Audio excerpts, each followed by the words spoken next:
Well, that was a nice thing to open up to.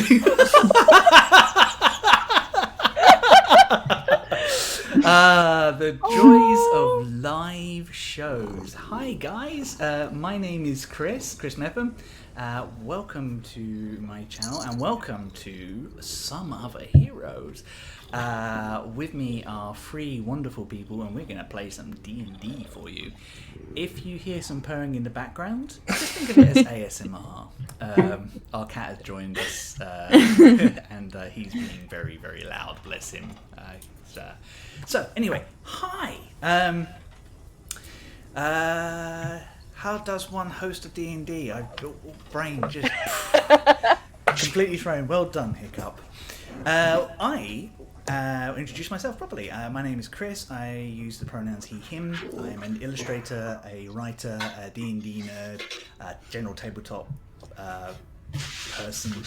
And I have the honour of being the storyteller and DM for this wonderful group of people, who I will introduce to you now, starting with Charlie.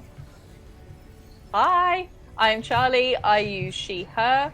I am an illustrator, a lecturer, also another nerd, owner of this little fluffy here. And yeah, I have a wicked time with these guys, and I'm really excited to do more. Yay. And then Theo. Hello, I'm Theo. I'm an illustrator. I use they, them pronouns.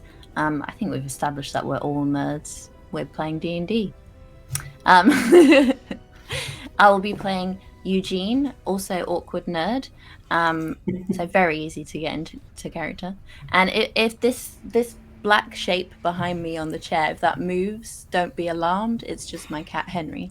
It's not. It's the vortex of reality just kind of collapsing in on itself. We all know. Small rift in space-time, you know. Yes. Fluffy void. Dear. And finally, but never leastly, Thank you. I think. Hi, I am Wayne. I am an art director and a designer and a brand coach. I use he/him pronouns, as does my character Rock, who is the rather eccentric dragonborn who will be joining this group of misfits today. And yeah, have fun, enjoy. Excellent. In our last episode, we actually had a nice, chilled out time for a change. Having gone on a series of small adventures for the Adventurers Guild, putting themselves in much more danger than they had initially anticipated, our three adventurers had earned a day off. So they took it and they started very slowly, but ended up being called to speak and meet the mayor of the city, who personally wanted to thank them for their assistance in tracking down the murderer in the fog ring and solving that with no more casualties than they needed to have. As part of the reward, the characters, they were given some magical items and also received a package from their friend Garrick, who sent them through a few other bits and pieces that may be useful to them. The party were also requested by the mayor to investigate a strange occurrence on the edge of Cloudcairn skies. A mysterious island has magically appeared out of nowhere, and it is up to the adventurers just to check it out and make sure everything is okay before anything can be done with it. It is a slightly more politically fraught, as the island in question is right on the border with the Mistrim Empire, one of the most powerful forces in the scattered islands and the scattered lands. But not disheartened, and with a new contract under their belt, the adventurers set out via a shop of haberdashers, of all things, where they all purchased, some with slightly more magical properties than others, fancy new hats, all of which they are probably wearing right at this moment. The next day, they travelled down to the sky ship air dock and boarded the Dragonfly, a very different looking vessel to one that they had seen before. Long, sleek, and fast. Meeting the captain of the ship, Bill the Corsair, a gentleman who, despite the loss of use of his limbs, has not slowed down in terms of being a capable captain of a sky ship, and his odd but friendly crew. So we begin on the morning after meeting the mayor. The ship has just been pushed out and is broken free of the airspace around the island of Klaus-Kern. As soon as you are out in the open skies, you watch as the back of the ship opens the sails broader, and in a second set of sails kind of furl out around, creating almost like a ring-like effect. There is a chunk and a whir, and you hear a engine starting up underneath, vibrating through the ship ever so gently, almost like a heartbeat. And the ship suddenly lurches and zooms forward faster than the sky ships you have been on before. I think the three of you are probably on deck at this point, and you kind of look around as the clouds start to whisk past you. And I guess one of you may look back and you kind of see, from where he is in a slightly covered position behind the wheel, Bill is grinning from ear to ear, watching your excitement as the thrill of speed kind of takes hold. You are free on the deck. You have a new ship to explore if you wish. You have a private cabin for the three of you. It's not the biggest ship in the world, but it is comfortable. There's a little bit of a lounge area you can stay in. There are the members of the crew. Tobin, the first mate, the strange blue-skinned human, Mass, the very big, burly woman who greeted you first, Revel, a musically inclined and handsome tiefling, who every time you look his direction just gives you a smile and a nod, and then goes back to trying not to work too hard by the looks of it. Odd Bob, a very big but very intelligent looking half-orc, who is the ship's navigator, and Merkil, a halfling woman with blonde hair, fast feet, and even faster fingers as you watch her kind of just check all the fastenings for the rigging and all the equipment on the deck. What would you all like to do? You are stood at the front of the bow. Is there anyone else? Who else is? We're on the deck, right? Who else is up here with us?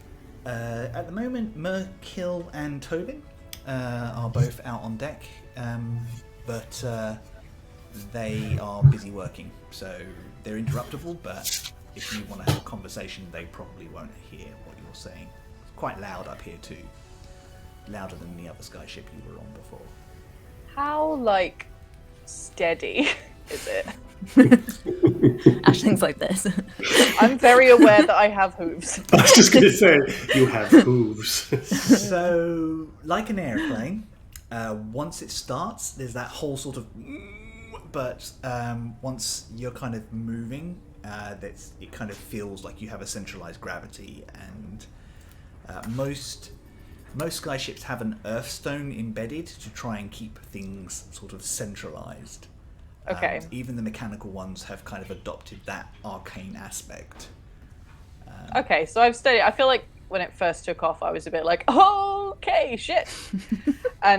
But tried to play it off as it being fine. So I walked over to Rock and Eugene. And I was like, this is so cool, right? How cool is this? Like when the tube train suddenly stops, and you're like, And you have to pretend like, oh, it's fine. I go to London all the time. I know it does this. I was thinking more like Bambi on ice. A bit of both. Bambi on a tube. Amazing. I love that idea. Yeah, I think there's that sort of like that initial momentum, and you're built for like moving through forests and leaping mirthfully. You're not built for sudden lurching and like Hardwood floors and Exactly. moving ships are my enemy. I think you do that. Not as much as metal ladders are though. Metal ladders, hardwood floors, and ships that move too quick for me. See episode 1. Rock is standing at the front and has found somewhere to stand with his leg raised so that his coat is dramatically flapping behind him, and has one hand on his hat, which he is painfully aware is probably going to blow off at any second, and trying to look nonchalant and strike a heroic pose, but his other hand is white-knuckling, gripping the rail that's next to him. Claws just digging in. Yeah, as he's trying to act all heroic. Isn't this fantastic? It's the life of adventure.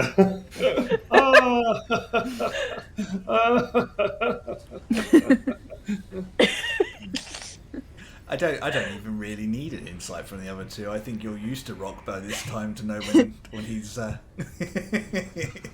Oh well, Yeah. it's a long journey. I'm going to go and I'm just going to have a seat right here. I think Aisling has a little internal giggle at that because she's like, you can't do this either. Rock's going to sit down, and I'm going to take my hat off and tuck it into my coat because I don't want to lose it. Eugene, your hat sticks to your head like it's glued there. Wow, I was going to say he's probably also worried about his hat because he definitely wouldn't want to take it off. But It's really weird. It's like it feels you can feel the back of it flapping, but the front of it is gripping your head, but not uncomfortably, and it's just like oh okay. You've glued on your lace front. Okay, it's yeah. oh, good to know. I think Rock is slightly annoyed by that. Well, Yeah, I think he had this instinct to be like, "Oh my god, my hat," but then realised that it wasn't going anywhere. So cool. I I think mine doesn't go anywhere just because I've stabbed it onto my horns. That is true. Yours is designed to clip around your horn, so it sits a little more. There you go. Yeah. Yet another reason Sorry, that Fae wear bowlers. obviously, that's As the old proverb goes. I think Eugene would just be kind of dashing around quite excitedly, trying to see all of the things and look at all of the things and figure out how everything works and look over the side at what he can see and write notes. Oh my god. Amazing. Eugene is the brave one in this situation. Me and Rock are like, I'm not. Rock is not frightened at all. Well, I guess Eugene's smaller, so he has a lower center of gravity.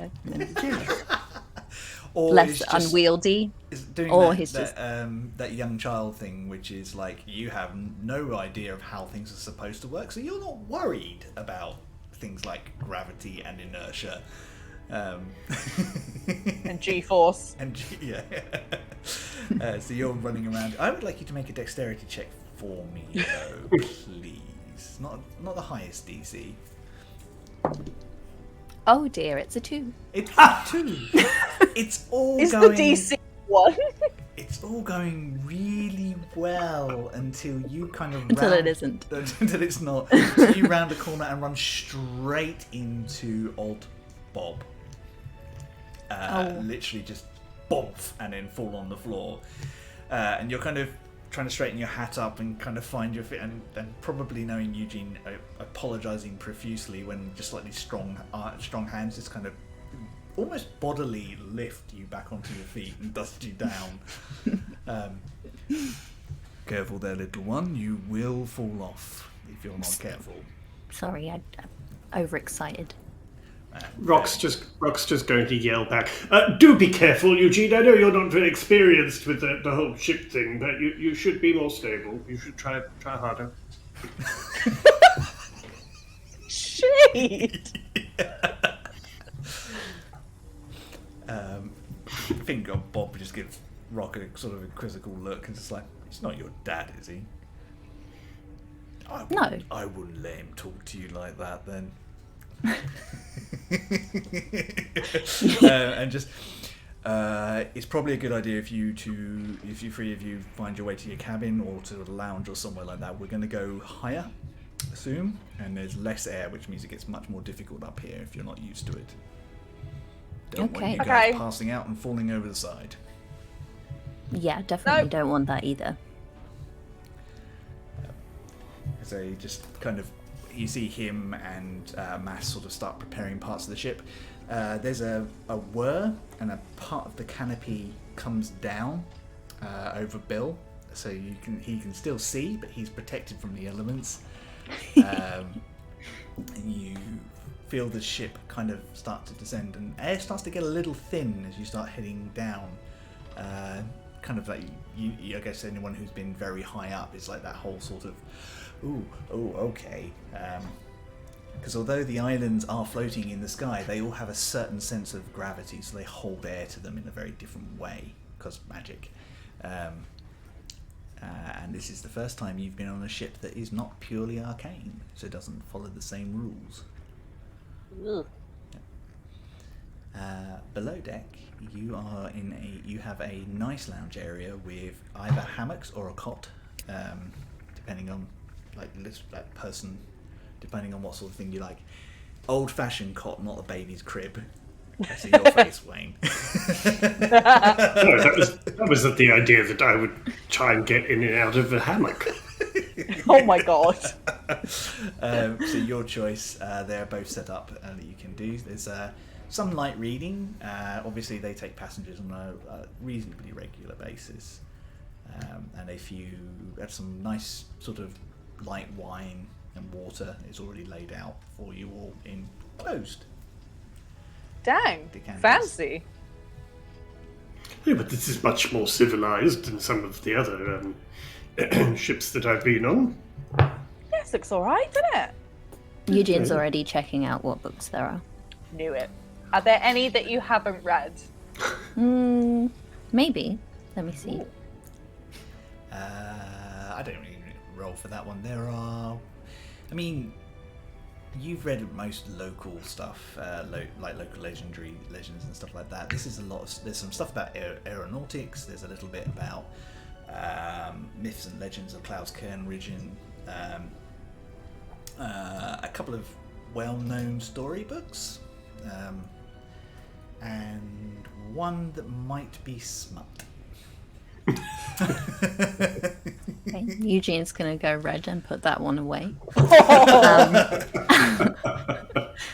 Like this? Ashley's gonna go like this.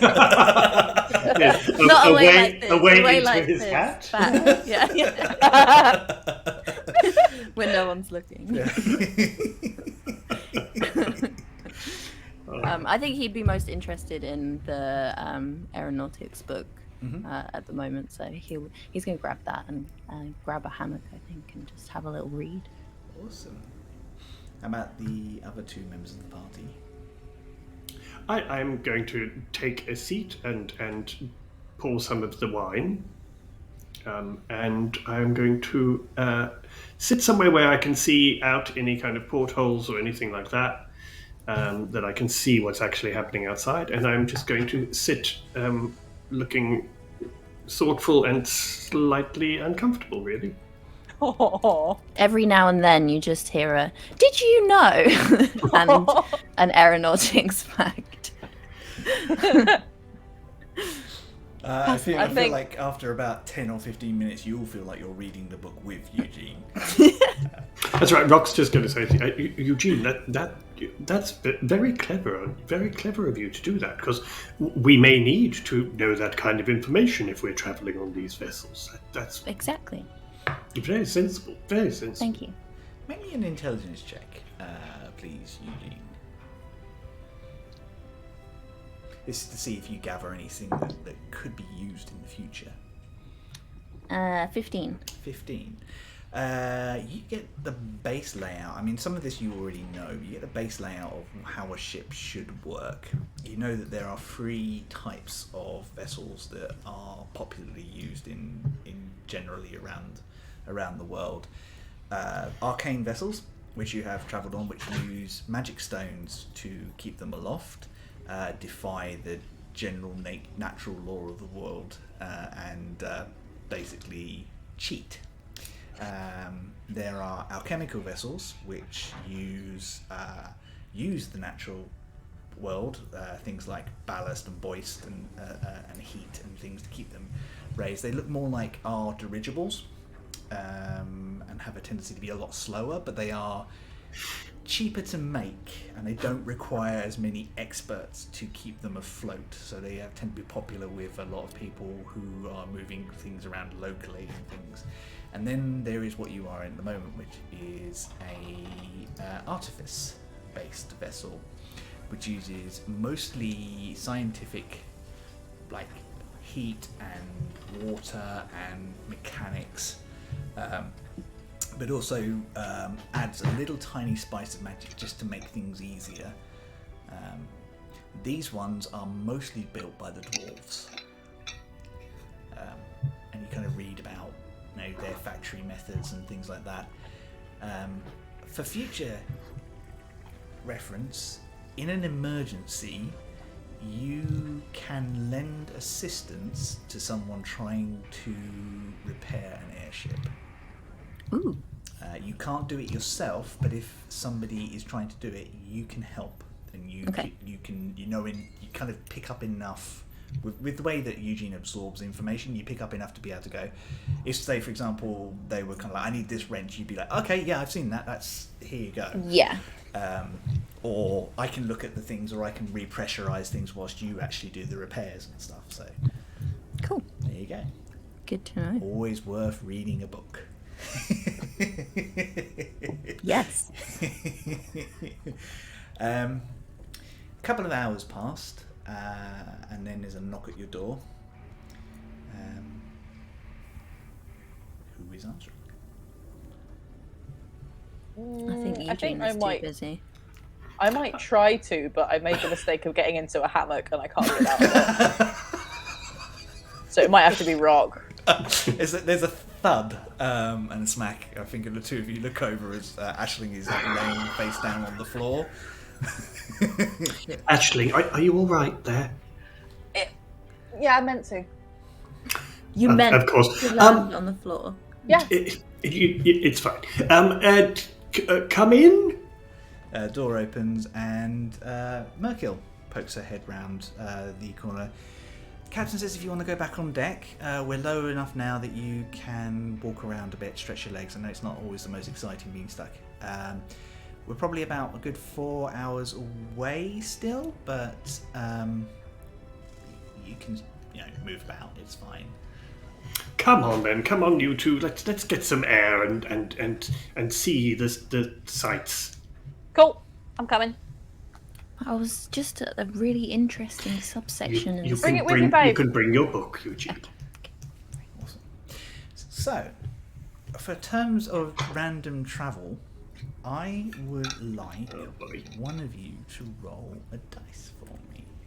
Random encounter time. And because Charlie is excited, yeah, you roll me a d6 and tell me what your number is.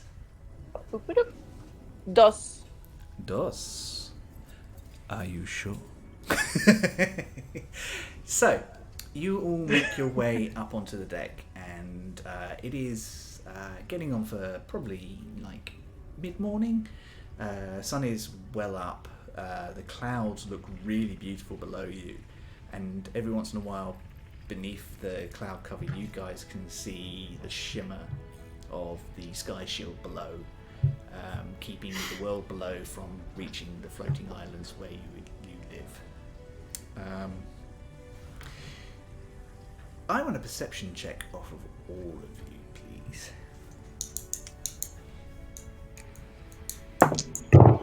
Ugh. 16 from Aisling. 16. Mm-hmm. That's what I got too. Cool. I got a 6. A 6. Oh. Rock is... I don't know, what's Rock doing that's got Rock distracted? I think now that he has his air legs, he is... Wait, I'm sure that's a different thing. And not anyway, he's going to be quite enamored with how beautiful everything is. So I think he's probably just watching all the scenery and looking out for things and anything that's flying or clouds that have a shape that looks like a kitten or something. Like he's just enamored with how beautiful everything is. So I think Eugene and Aisling are probably on the other side of the deck, just kind of looking out, and Rock is kind of like this, kind of just taking it all in, probably trying to create some sort of wonderful, beautiful way to orate this in the future to people. And you both spot it about the same time, like a blue fin that cuts through the edge of a cloud and then disappears back underneath again. And you both look a little closer, and a wing breaks through, like long and leathery, and then kind of disappears up. And you two are not surprised as a huge white, blue and grey dragon bursts through the cloud bank and loops over the ship playfully. Rock, however, is very surprised by this as this thing comes out of nowhere. Rock's just like that. Have you seen that? Oh my god! Well, oh look. Beautiful creatures, aren't they? Beautiful.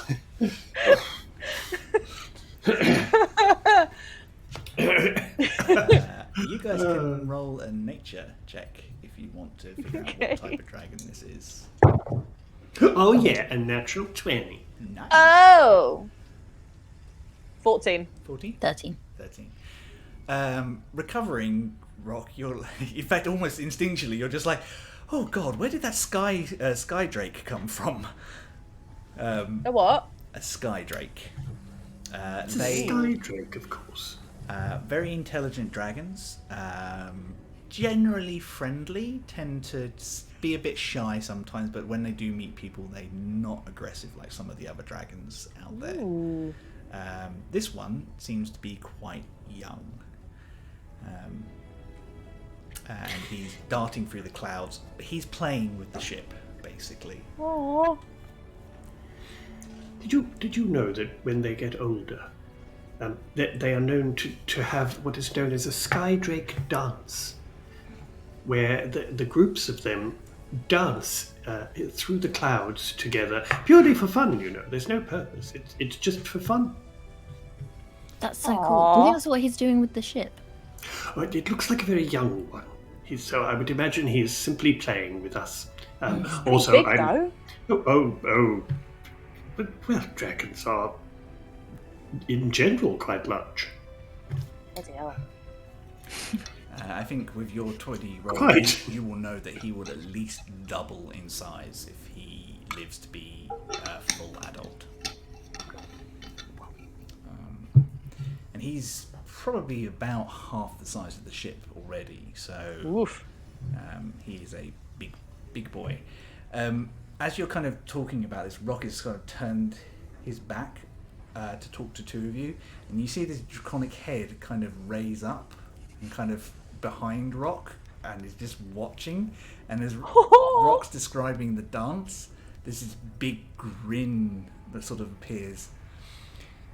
It's supposed to be for mating, but not everyone's always in the mood.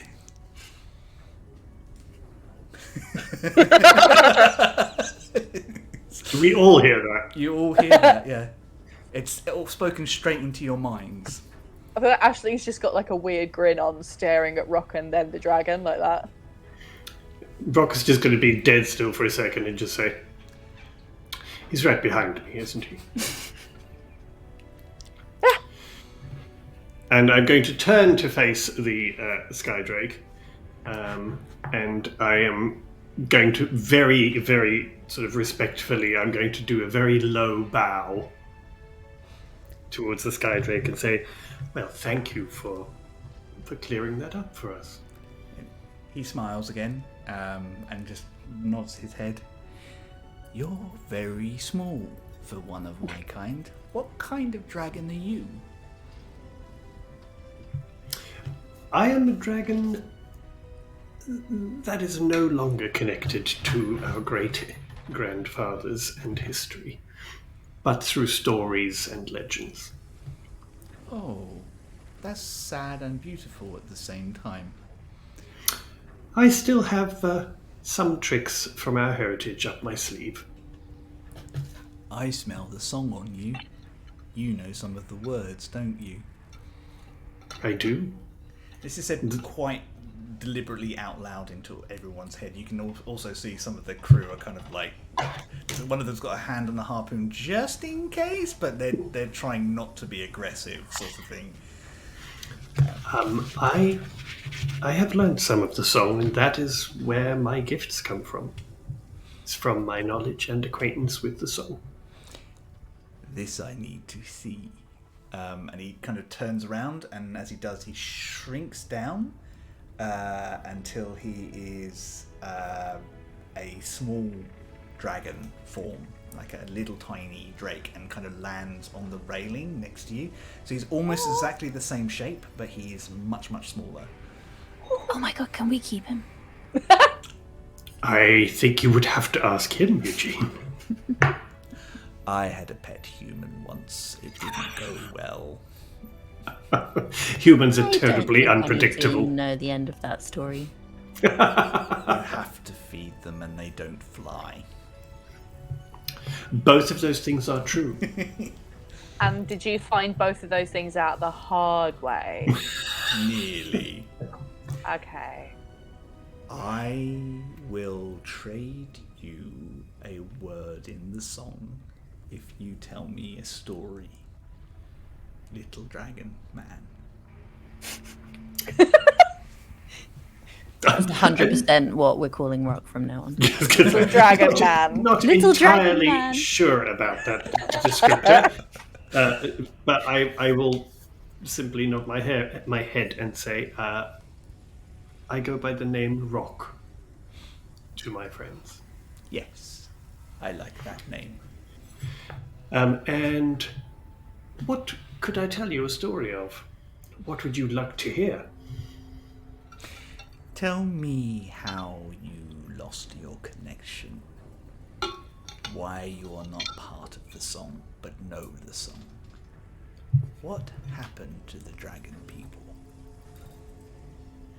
Ooh, that is a very long story, but I shall tell you some of it. And I am going to strike a dramatic pose, as I am wont to do. And I am going to begin to tell some of the history that I know of the And dragon. just real quick, I don't want to speak for Eugene, but I feel like we would have both probably scrambled up to Rock and sat cross-legged in front of him. Eugene's also going to use prestidigitation to like make some like spotlights and like Yes! some like small Amazing. staging behind Rock. I will tell the story that I know of my heritage. I will tell of how the dragons are connected to the Dragonborn, but how over the centuries we have got more and more distant. And I shall tell of how I discovered my connection to the song, and how I use that to bring to life different types of magic. And I will tell them of how the song still influences the Dragonborn today. And I will also tell them how there is still an underlying connection, but not everybody can connect to it, to the magic and the heritage of the dragons. And at the end of it, as I'm wrapping up my story, I shall tell them how my connection still manifests in many ways to my heritage and to the dragons that I draw my power from through the song. And as I do that, I am going to cast Gem Flight. And as I am finishing my story, and I tell about this connection, from my back there emerge two spectral wings that look like they are made of tiny flakes of emeralds. And they lift me so that I am actually flying just a little bit off the deck with these enormous emerald wings behind me that aren't real but are still acting as real wings. And I shall just float there for a few seconds, and then I will fold them and drop, and I will bow to him. There is a feeling more than words that come back of gratitude and being impressed. And if you can fly, why do you stand on the little wooden boats? Unfortunately, my flight is very limited. Besides, I travel with these great adventurers at my side. Nods to both of you. A fey-touched and a fey-blooded. Interesting. Maybe the time for balance has returned. I am impressed with you, Rock. I like you and your friends. I will give you some words. And you feel embedded in you ancient ideas and concepts that go back to the very formation of the universe itself. And you learn 2 new words. Practice these words, learn the way they feel on the weight of your tongue, and you can make things come to life that were not alive before. And with that, he opens his wings and just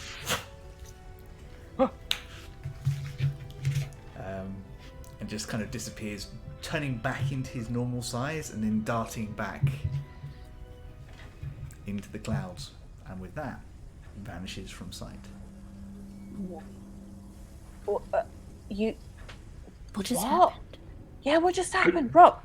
I'm not entirely sure, but I the knowledge that he kindly granted, I think I must. I think I need to practice. I think it'll help my magic. Well, that's cool. Whoa. Also, And that dragon just, gave it to you? it's something that is possible through my heritage, but I've never had quite that kind of direct kind of that's. I'm just going to sit down for a moment. Yeah. And he's just going to sit down and look a little overwhelmed with everything. Aw.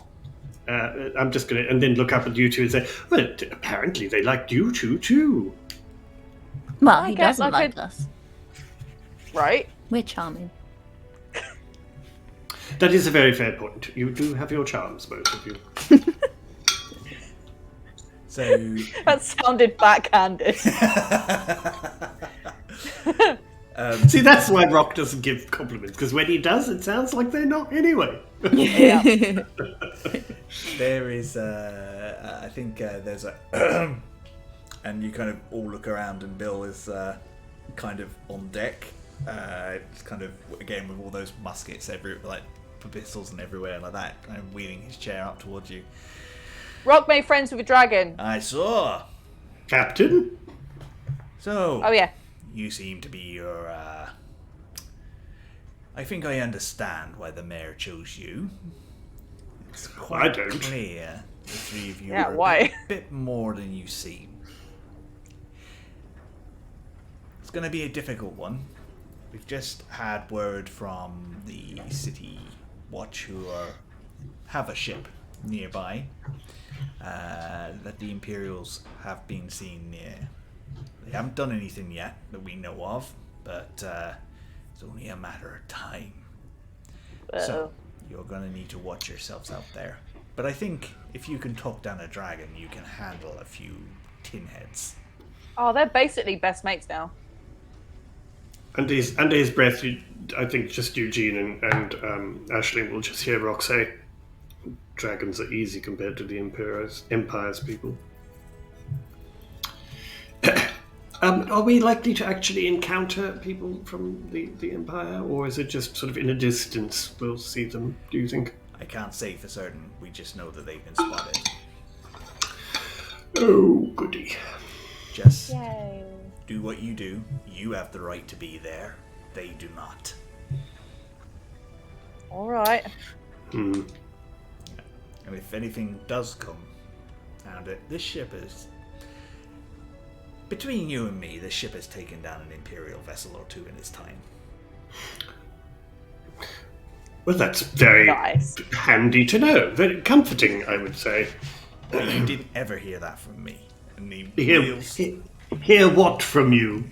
and he's chuckling as he wheels back up to the Aisling did not catch the subtlety, and she's like, "Oh, he said that the ship is taken down in like other ships, like Imperial ships."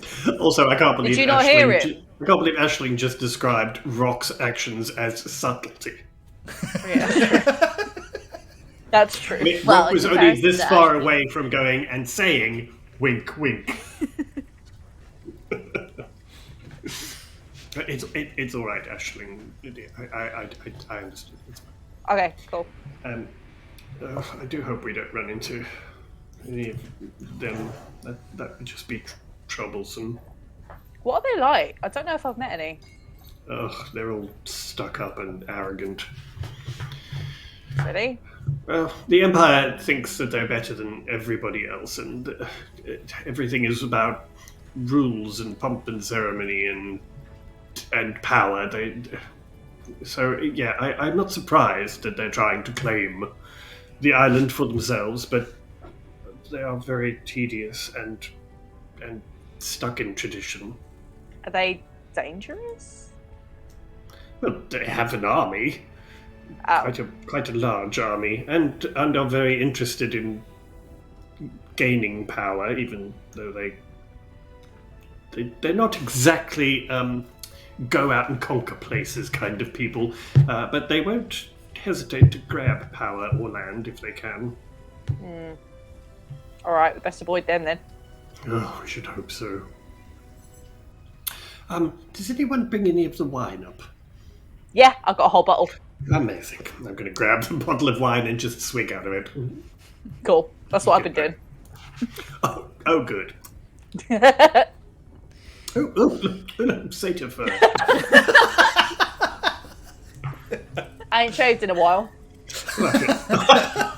Oh, I feel closer to you two every day. Amazing. So it carries on for another 30 minutes or so.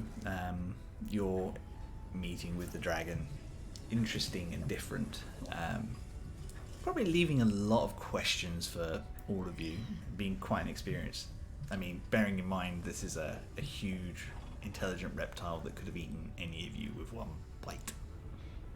City wish. But you carry on through on the back of the ship until you are coming close. You can see the island, and it is very interesting and different. You watch as you kind of approach. You've seen so many sky islands in your time, all of you, particularly Rock, who's travelled further afield. You've lived your whole lives on them. Underneath, you can see, as normal, the rocky remnants of the land that it belonged to.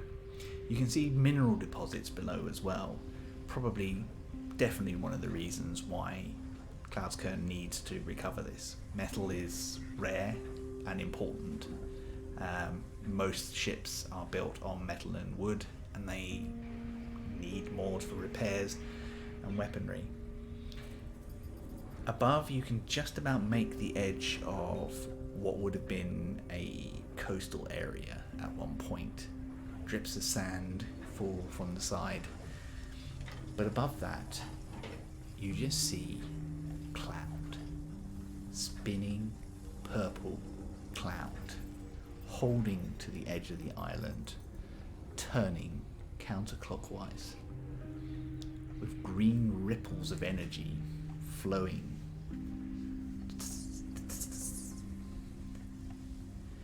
The island is large, bigger than one of the twins, you would say.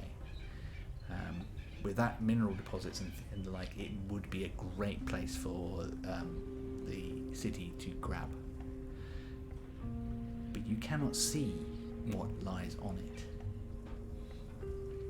As the three of you watch, some small shapes dart out of the purple clouds, flying towards the ship. I don't like the look of that. Have you seen anything like that before? Do you know what this is? No, I'm slightly worried I can't see where the Sea Watch is. They're supposed to be setting up around here. You can make a perception check if you want to. All of us or just Rock? All of you. Alright. 14. 14? 14 also. 14 also? 13. 13. So close. You can't quite make out what these shapes are. You just see them darting into the cloud covers. Definitely smaller than a dragon. But larger than a man. And they dance. Are there lots of them? Fair few. And they're all sort of vaguely heading your direction. Everybody brace for invasion. I think we might have some wildlife that wants us. You three, stay on deck. My men can't cover all angles. We'll use the harpoons and the ballista to try and hold them off, but some of them might break through. If they do, you're going to earn your journey today. Can I ready an Eldritch Blast? You can ready an Eldritch Blast. Is cool, anybody else I'm readying it. Ready anything else? I mean, I will immediately take out my pistol and load it and get it ready. You guys watch, and as these things get closer, you can actually start making out details of them. They look like huge fish from our perspective. I mean, you guys have seen Skyfish. When the magics that altered this world also alters a lot of the wildlife, and the clouds are full of strange little flying creatures who have naturally and magically adapted to living in the skies. They are blue, shimmering silver scales with bold eyes and huge fan-like orange fins that burst out from them in a kind of cascade of colour they use to propel themselves through the sky. And there is about 15 of them. They all look about the size of a bear, and when you get closer you realise they have very, very sharp teeth. They are clearly meat eaters. I was hoping we were dealing with sky guppies, but they're piranhas.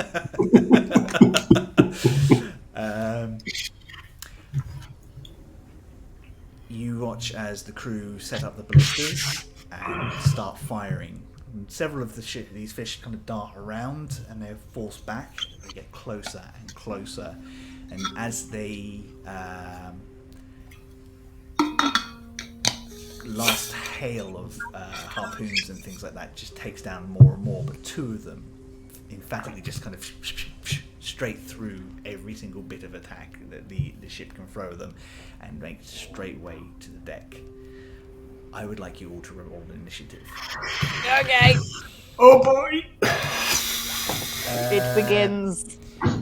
So Charlie and Theo, I'm going to need you to pop into roll 20, please. Oh, yeah. Oh, am I not in already? Oh yeah, no, I forgot to press launch game. Yeah, same. Sorry. Ooh.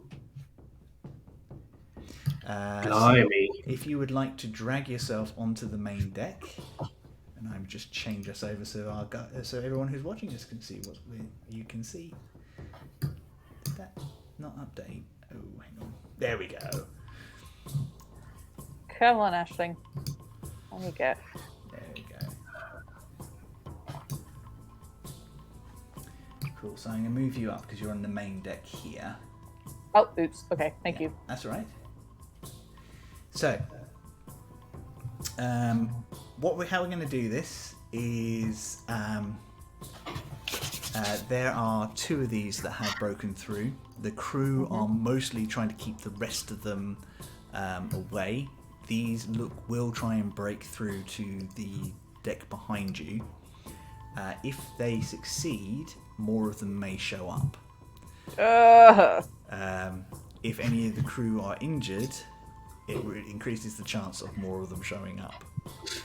Your job is to take down the 2 as quickly as you can before that becomes a problem. On an initiative of 20, the crew will act, and they can either repair the ship or fire ballista at one of the local fish. You can choose which. If the ship takes too much damage, you will go down. Oh yeah. Welcome to combat with skyships. Bit of a bummer. Thanks for tuning in, guys. And I will just make And I've just used my one innate ability of flight to show off, No. which I can't use for the rest of the day. Oh, is it a long rest? my Oh God. It's a long rest. Oh well. Oh well. It did look really cool. If that's any consolation. Yeah. That counts. Yeah, I mean, it at does least count. yeah. Okay. So you can see the fish, and okay, let's do some initiative, shall we? What a big fish. What a big fish! A very big fish. They're so pretty, though. We'll start with you, Aisling. Actually, if you Oh, don't hang mind. on. I haven't rolled initiative. 8 for Aisling. 8 for Aisling. I got an 8 too. What are you 2 doing today? Are you just copying each other? Oh my god! One of us is going to have to change. How about you, Rock? I rolled an 18 plus 3, 21. Nice. Hey. And the Chris, I don't know if the map has updated for the Twitch. Like when I look at the Twitch stream, I can't see us. that's very odd. Hang on 1 second. Oh yeah, I can see the I can just see the ship, ship, but not the nothing's on it. tokens. Sorry, guys. Bear with me catch, 1 Theo. second. I will just. There we go. I can see it now. Yes, that's Okay, better. that was very weird. If it does it again, guys, just let us know. It should automatically update, but I think it's. Yeah. Just wave or shout at us and go, no! I can't see anything. The joy of the stream. So, sorry, Rock, what did you get? 21. Awesome. What's your base dexterity, please? Oh. Oh, It's no. 14. 14. That means you go first. Oh, thank God. Oh boy. And then Aisling and Eugene, who's got the higher dexterity of the 2 of you? I'm 12. My dex is 14. Cool. Which means, Eugene, you are pulling up the rear, but that's not always a bad thing. Awesome. So, first round, and Rock, you go first. Okay. I am. What am I going to do? We're just checking distances. Okay, so they're kind of within range if I move a little bit to do pretty much most things. Okay, what I'm going to try is this one over here on the right-hand side of the screen. Yeah. I am going to need a Constitution saving throw. Oh, interesting. They rolled a 15. Versus, I guess this is your spell DC, yeah? Yeah. which is a 14. Bollocks. Okay. What are you casting? I was casting Shatter. Shatter. Okay. They still take half damage, I think. They do indeed, yes. Actually, can I just see something quickly? Yeah, of course you can. Okay, yeah, sorry. There was an addendum to the rule, but it's about inorganic materials. So. Yes, that's right. Then these are definitely organic. Okay, so that's 8, 6, and 3, which is 14 and 3, 17 divided by 2 is... that would be... Oh, maths. 8. 8 damage. Cool, so that one takes 8 damage. Nice. How does the spell manifest for you? The spell manifests as just a kind of green wave, a very kind of focused green wave from my hand that basically just looks like a bit of green light, but very subtle, and then literally kind of coalesces and vibrates and then explodes and shatters into pieces that look like shattered emerald. Lovely. Nice. Very thematic. I try. So you guys watch as Rock points at this beam of green energy, beams out and explodes in front of this fish. Several scales break off, so it looks like it's torn one of its fins a little bit, but it has not stopped it. And as my bonus action, Yep. before we move, I am going to give Bardic Inspiration to Aisling. Thanks. I'm just going to say, Aisling, brace yourself with your little hooves and do your thing with your magic. And by the way, ask your buddy in your head to help. So inspirational. Thank you. I try. Amazing. Awesome. It is their go. Inspiration. Go, Aisling! Yay! It is their go. This one sees the very chompy looking green-haired furry thing on the deck and thinks, I don't know what they're talking about. that is a nice-looking meal, and slides all the way down. And they will make a headbutt against you to start with. God, rude. I have horns. Mm-hmm. I should get advantage against headbutts. It's only a 10 to hit that one. Oh, they're going to miss. They're going to clang off my horns. And then it will try and strike you again with its head. 13. Meets his beats. Meets his beats. That will do... I should have... There we go. Doing 8 bludgeoning damage. Ow! And then, just to add insult to injury, it flares out with its fins, and I need you to make a wisdom saving throw for me. Okay. Oh no. It's got special things. 14. 14 saves. You Ah. kind of feel this slight psychic energy trying to burrow into your mind, and you shake it off. You are now immune to this effect, although the fish does not know this. Also, Boy. the second one sees the white scaly creature and will slide in next to Rock and will make 2 headbutt attacks against you. 20, it's a natural 20, I'm afraid. Bye, everyone. On the first Bye. one, and a 23 on the second. Bye. I'm too squishy for air travel. The first one does 13 bludgeoning damage. Eesh. And the second one does 10 bludgeoning damage. Oh my god. Jesus! These Okay. fish have no chill. It is the ballista's go. What would you like the crew to do? Kill them! Kill it! Awesome. Can I have someone roll a d20 and add 6 to it? One of you guys. I'll roll it. Oh my god. Okay.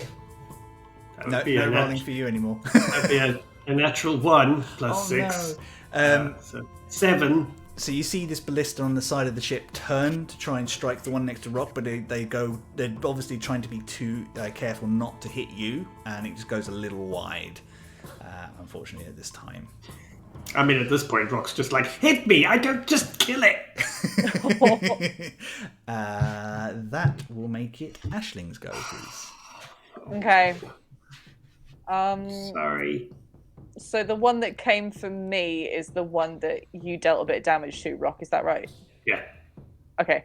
Well, I already had an Eldritch Blast ready to roll, so I'm going to fire that. Oh, did you want to make that attack? Because you did declare that, so you can make that attack as they come closer. I'll let you do that. Oh, cool. Retroactively. Okay. Nice one. Thank you. And I'm going to do agonizing as well with my thing. Yeah. So that's 7 damage with that. No, sorry, you have to roll to hit first. Oh yeah, roll to hit. Don't just get to roll the damage. That's You not just how How it works. exciting! Come on, Charlie. You've been warlocking a little while now. I don't know what you're talking about. It's only 7 to hit. Only a 7 to hit. That one goes wide. However, it is now your go. You are in melee with this creature. Okay. Well, that's only a 9 to hit. Was that? So were you trying an Eldritch Blast again?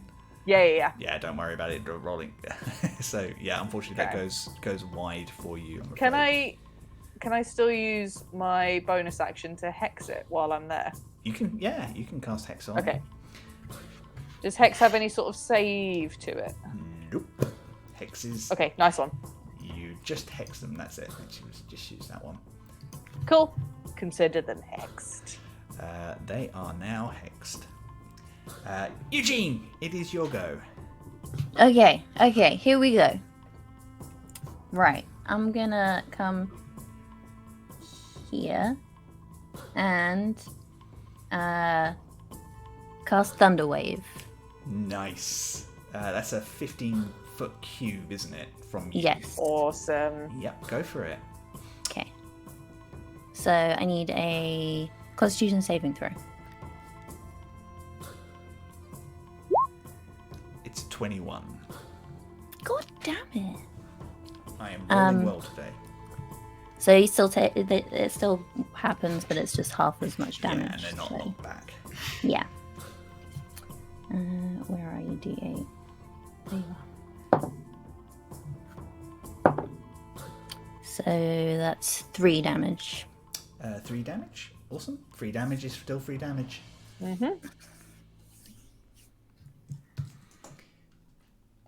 Awesome. That will make it back to the second round, and that is Rock's go. First of all, Charlie, don't forget you've got Bardic Inspiration. Yeah. Thank you. And now Eugene also does now, as my bonus action. I am going to say, oh, well done, Eugene. You're doing very well. Just hit a little harder next time. But well done. I'm trying. I know. Right, so I am going to the one in front of me. Will I have disadvantage if I shoot at him? Yes, close range if you use your pistol, because you don't have one of the skills that allow you to do that. Okay, fine. In which case, I'm going to try and surprise it, and I am going to put my hand under my jacket, and I'm going to withdraw my rapier and try and slash upwards at it with my rapier. Go for it. Which was a 22 to hit. 22 will hit. And my rapier damage will be 6 damage. 6 piercing damage. Nice. To that one.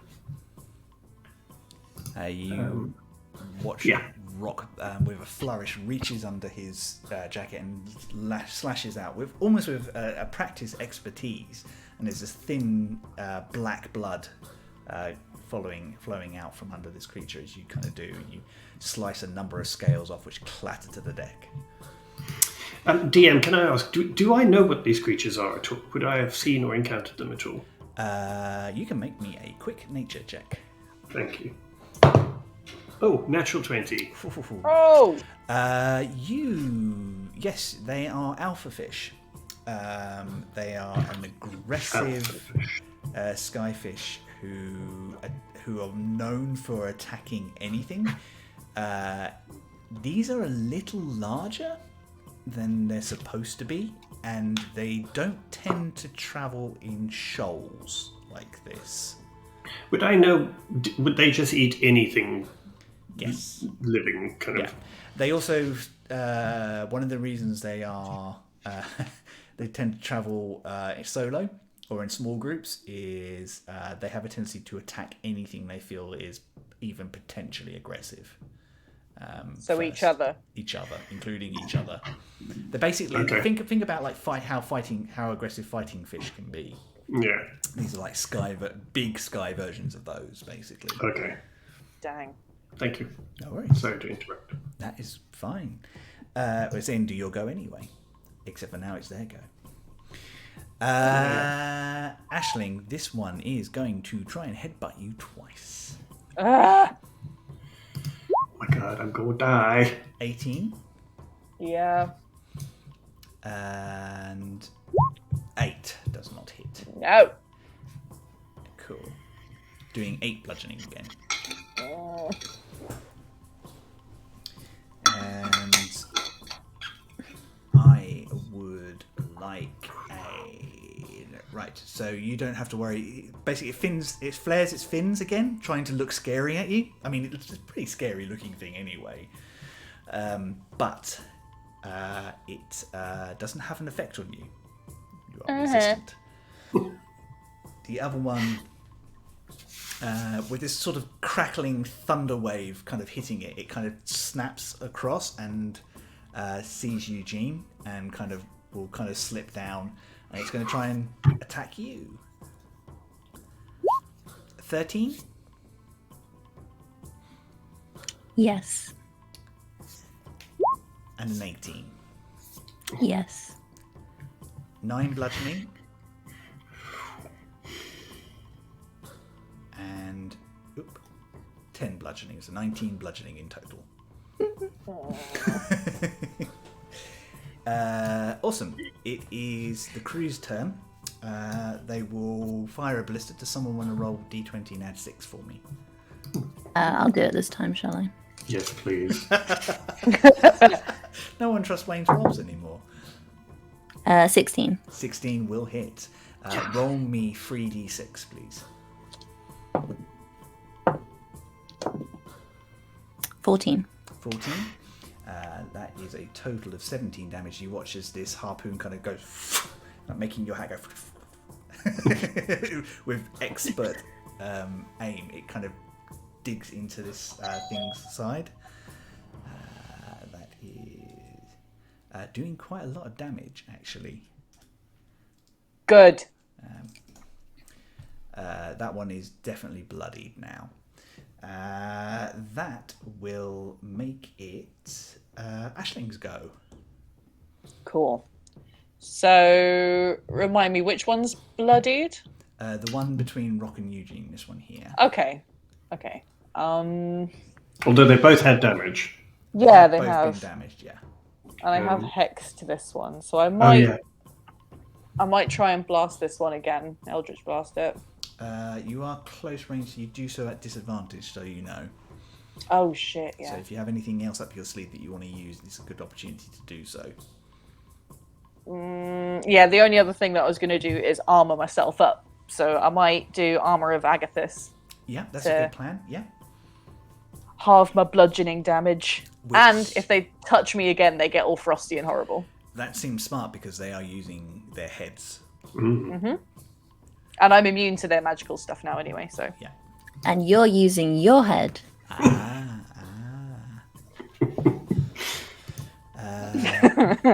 Okay, cool. So yeah, I'll cast that on myself. Awesome. That works for me. And I've run out of spell slots. Because I'm a warlock. You've got 2 now, haven't you? Yeah, I already used one. I used Hex. Oh, of course you did, yes. You've got Eldritch Blaze. Eldritch Blaze. Yes. Cool. You still have a bonus action. You can headbutt it if you wish with your headbutt action. Okay, yeah, I'll headbutt it. I like the idea that Ashley's just like, oh, you Cool want to that. play that game, do you? I got horns. Yep, because you can headbutt too. Well, that was a 3, so I don't. No, you can't. It kind of just jumps back and kind of hisses at you. It's one weird, like you've seen landfish and land fish. They don't make this much noise. These things hiss and gurgle at you in strange ways. And I make that noise in character. Ew. Eugene, it is your go.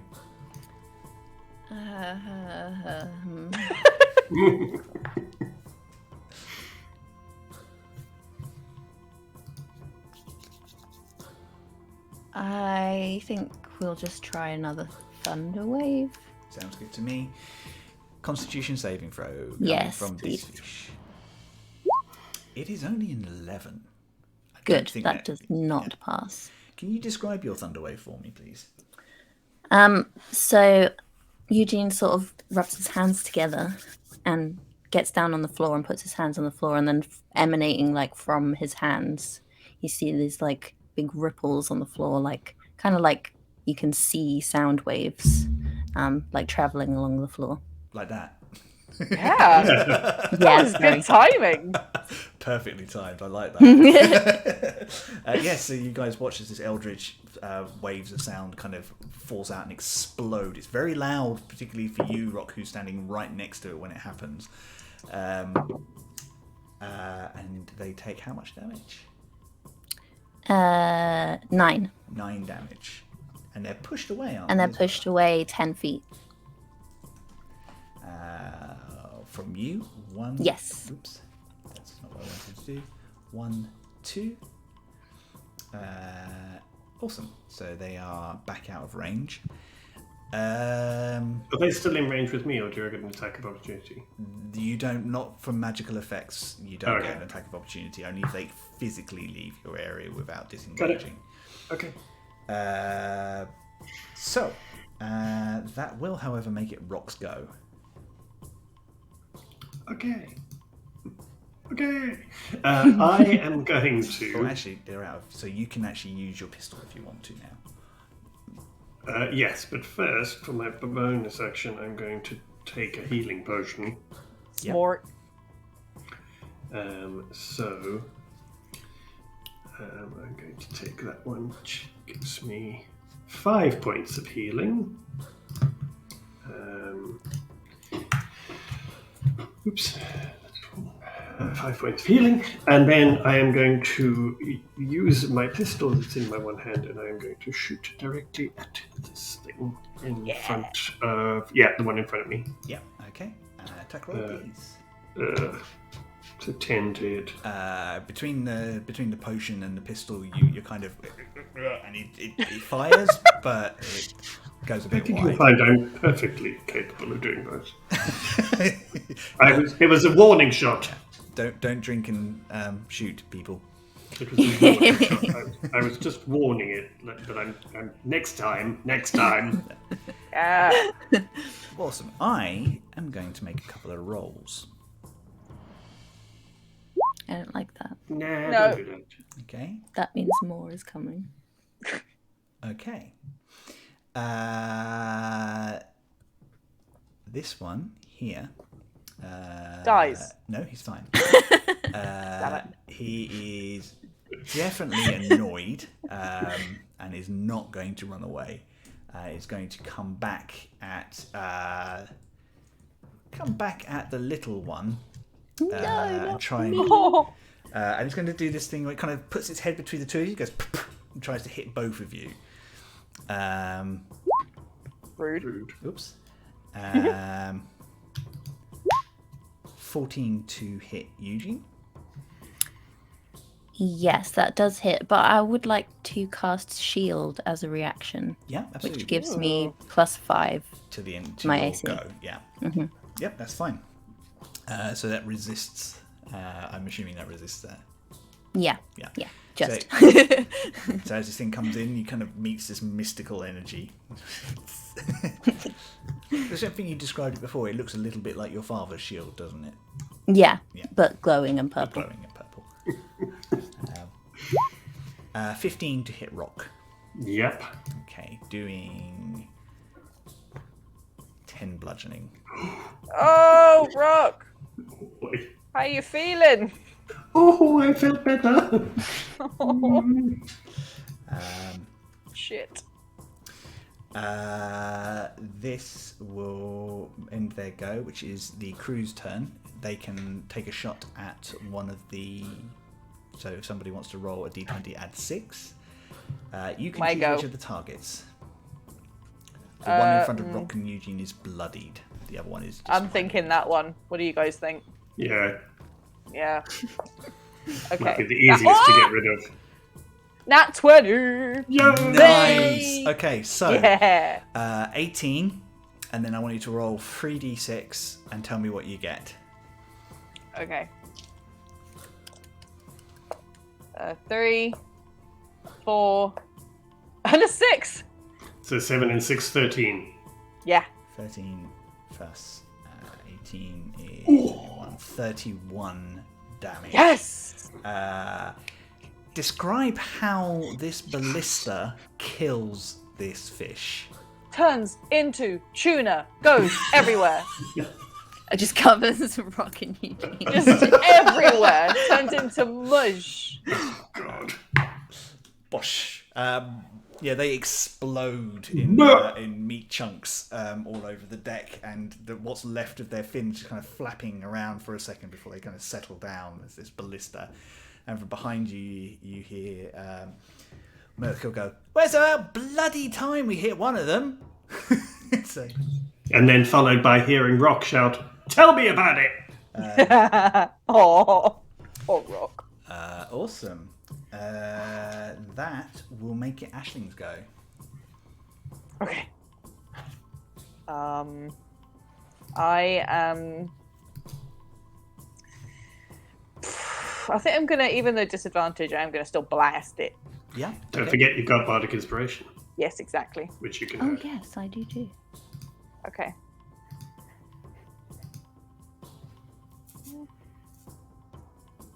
Okay, so that was a 9. Is your Bardic Inspiration a D8 now? D6. A D6? Okay. I thought, because are we level 5 yet?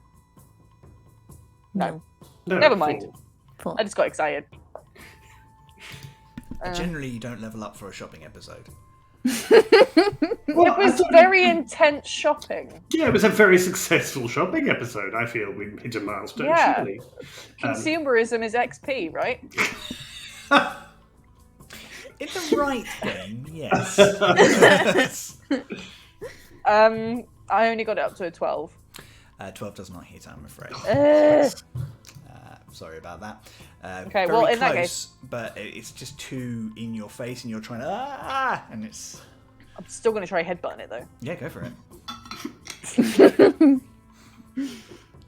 Okay.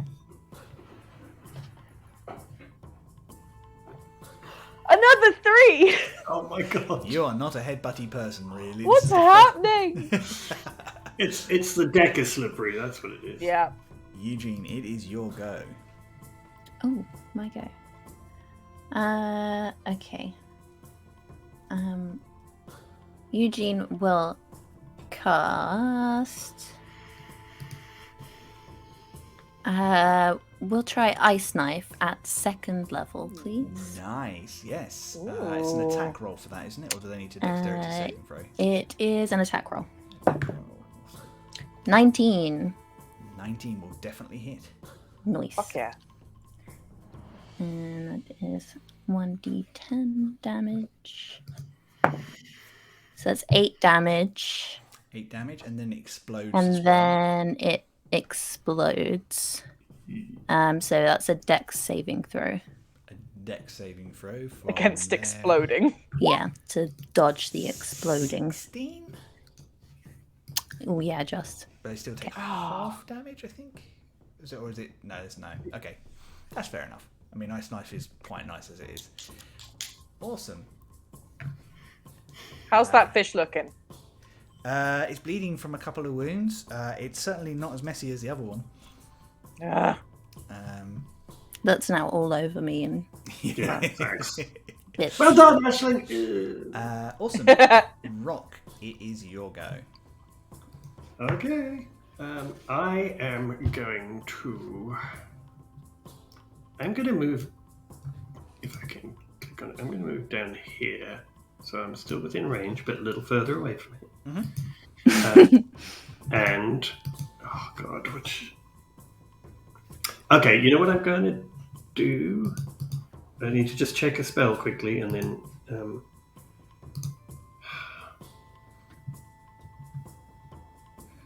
Whilst Ashling fails to headbutt and mosh at this stupid fish. I mean, it's the first time you thought to do it, to be fair. I mean, you've not been exactly practiced at it. No, and I didn't want to damage my hat. It is true, you are still. So I'm wearing your doing hat. very gentle headbutts. Okay, I am going to take another shot with my pistol, Go for it. but I'm going to roll properly.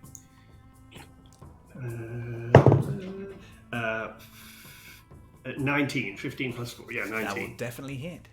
Okay, Yes. and then damage is 11 damage. Nice. This is now looking bloodied. Good. And anything else you want to do? For my bonus action, can I cast Healing Word on myself? Of course you can. Yeah, I'm going to do Healing Word on myself. There, Rock. There. Yeah. Oh, it's okay. It's okay. You're It's fine. gonna be okay. Actually, Use your big boy voice. it's more like just having a little pep talk to yourself. Come on, I can do this. You can do this. Come on. Shit, that's it. That's Okay. amazing. So Healing Word, which gives me 9 points. 9. Awesome. That's better. Cool. Do you want to roll for the ballista, someone? I did it last time. One of you guys. I'll roll. Let's see. A 10. Made a good noise, that one. Sorry, you rolled a 10. That hits, yeah. Okay. And roll 3d6. 3d6. 3, 6, and 4. So 10, 13. 13. With that, this creature will disengage. It's had enough. It watched its mate get completely obliterated, and it will disappear off. The rest of the shore is decimated by the other people who are firing ballistas at them at this point in time. You are out of combat, and Good. Phew. we will take this opportunity to have a quick break. Please stick around. We have wonderful people that we love in the intermission. Make sure you do get up, stretch, use the facilities, and we will see you here about 10 minutes. So we'll see you about 25 to. Bye. Bye.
Yeah. We are back, and I have sound. So I've done that right twice in one episode, guys. Like, Oh! something technical. Can we other technical somehow wrong. give you, like, player inspiration? Yeah. Like, well Do done. you really want your DM with No. inspiration? Good point. No, we can most Good point. definitely not give him. It works in a inspiration. deductive way, so Yeah, you have exactly, to take yeah. it off of damage that goes on. I mean, Oh, okay, I'm coming around to that idea. So, before our break, our wonderful crew of adventurers encountered some strange and gigantic fish who attacked their ship. Whilst the rest of the crew fought them off with ballistas and occasionally assisted, the three of them took down two that managed to break through, slaughtering one between between Eugene, Rock, and the ballista, and beating off the other until it basically went, nah, mate, I'm done. No food is worth this much trouble. Exactly. This hurts too much. This is not food. Oh my god, when did food start fighting back so much? That fish is now vegan. Fish is now vegan. Or just going to find less, smaller fish to fry, as it were. That one got away from me. I take away that inspiration. That's gone. We'll just ignore that one, shall we? Yeah. So, you three stand on the deck. Some of you in the middle of some quite... It's not as smelly as landfish. Water-based It's still fish. squishy and It's less briny, but you are covered in gunk. Yay. And Aisling, who is with the hat trying to headbutt but missing. The three of you stand breathing heavily at each other, faced by this big purple clouded island where the fish came from. Still no sign. This is going well so far, huh? Well, I mean, I feel like it could have gone worse.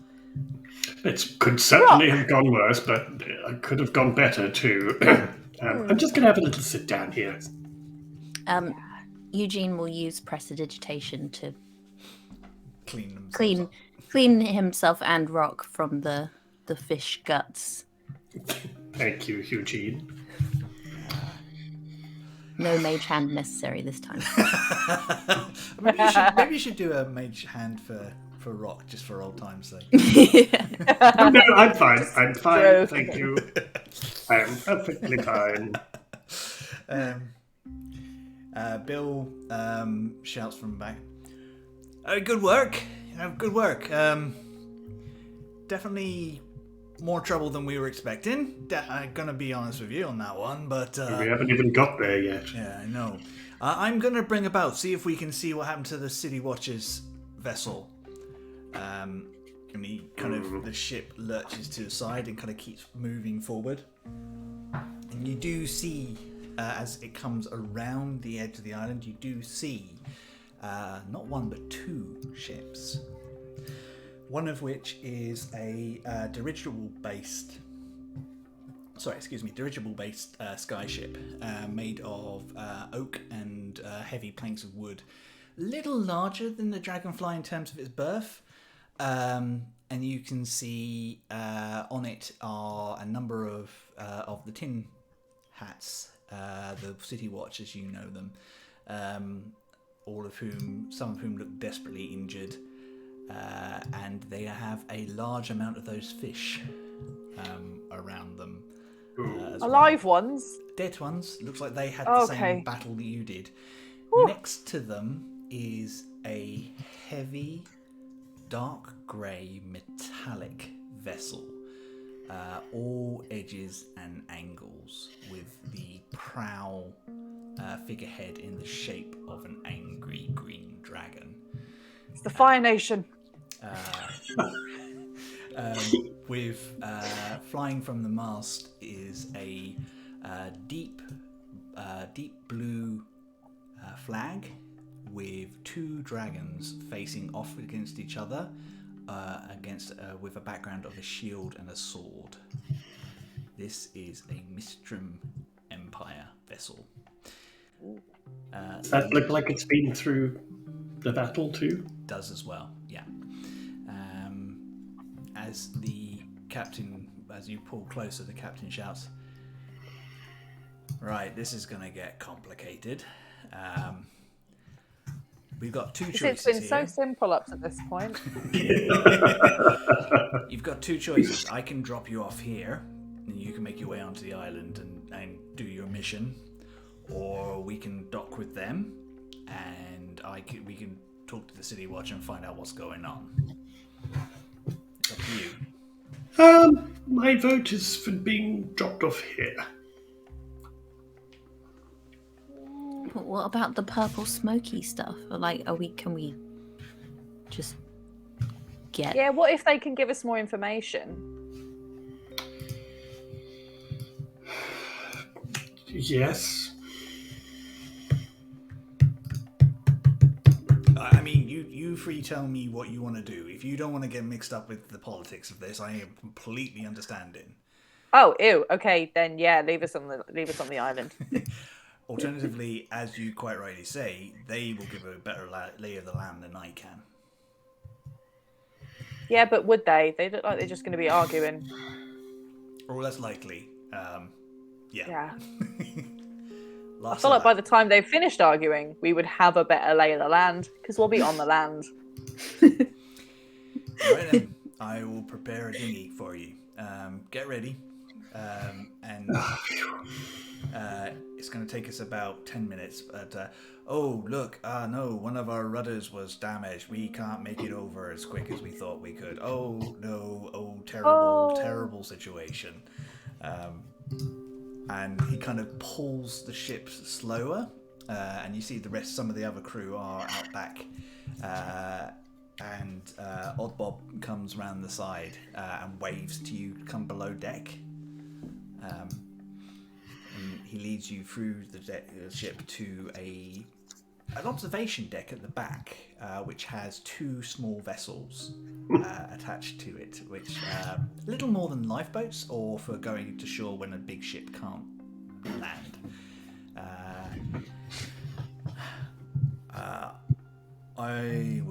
I'll take you in if you want. Be honest with you, I'm not being paid to do anything other than drop you off, and I'm not 100% happy about the purple smoke, but I doubt any of you can fly a ship. Am I right? I could be wrong. Nah. It's probably not the day for us to try it. We've been travelling, and the battle, I'm sure we could, but it's probably best if you just drop us off. Do you have everything you need, or do you need to get back to your pick anything up from your room? I've got it. I'm ready to go. Okay, I think we're fine.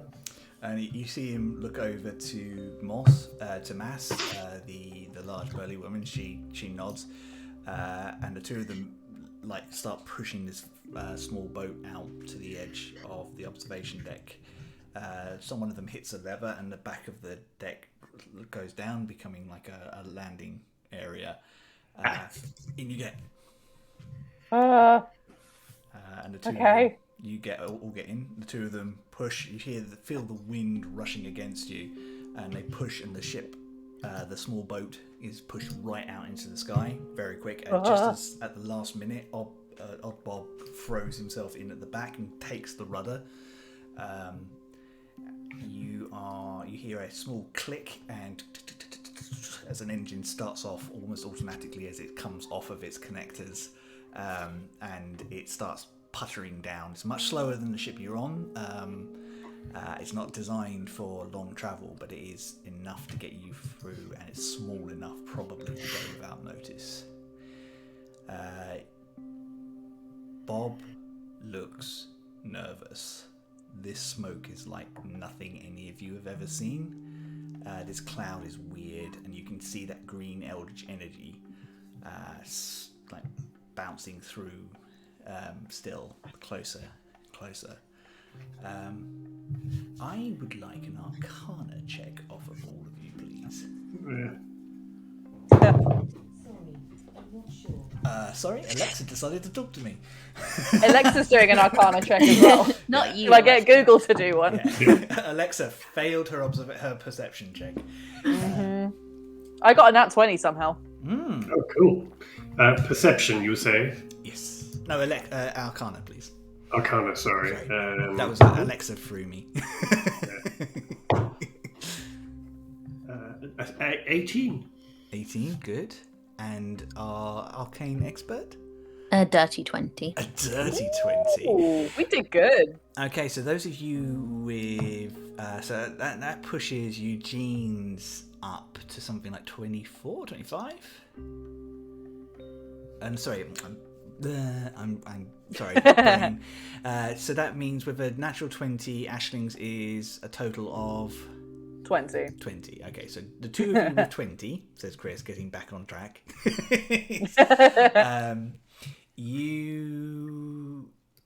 There is something... It's quite clear this is unnatural. There is something extra planar about it. For Aisling, I think there's that strange familiarity for your link with Alabaster, and the fact that you draw some of your power from a dimension that is beyond this one. And I think, Eugene, you recognize, particularly from your recent research and people trying to punch holes through the veils between worlds, that this island it's not floated up. You knew it hadn't floated up. It didn't just appear, it's been somewhere else entirely. It has not been on the material plane. And these clouds are something to do with whatever held it there or brought it back. All three of you can see that there's enough space in between the clouds that you think you can get in safely. Okay. I feel like we'll point this out to... Who is it we're with? Mass? No, it's Odd Bob. Odd Bob. Okay, cool. I feel like we might point that out to Odd Bob if he hadn't spotted it already. All right then. Yeah. Hold on to those lovely hats of yours. Here we go. I don't actually need to hold on to mine. there's a slight look from Odd Bob that just says, "Not the time." Got it. Right. Hat flex. There's a slight look from Rock that says, "Definitely not the time." Show off. Can we just make sure that I will go to the front and try and guide Odd Bob or anything that I can to help him if there are any roles required. So Odd Bob turns the boat into the clouds and goes in through a gap.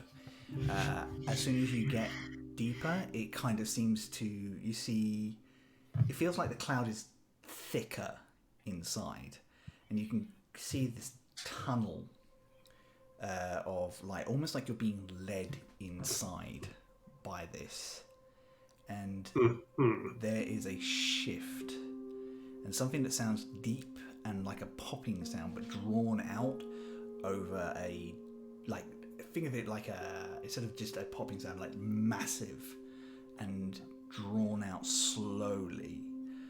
And the cloud closes over you suddenly. Uh-oh.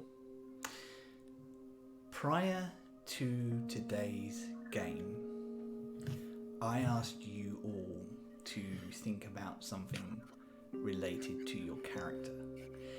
I would like you all to roll a dice and tell me whether you get odd or even. Which dice? Any dice. They all have even numbers, so you can... So whichever is your favourite, Charlie. A 12. A D12. It's the nicest shape. It is a beautiful shape. I like the D12. Okay. Okay, so who got odd? And the other two got even. Rock. I would like you to describe for our audience a memory that Rock has that is joyful and held close and dear.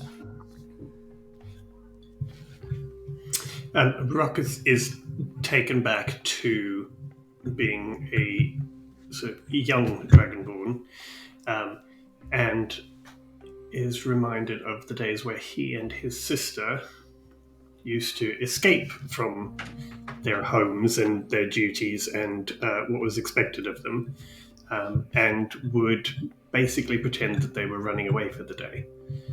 And they would take storybooks and go and act out stories to each other, stories of adventure and stories of history and legends. And the two of them would essentially create a little day of make-believe out hidden amongst the gardens and things where nobody could find them, they thought.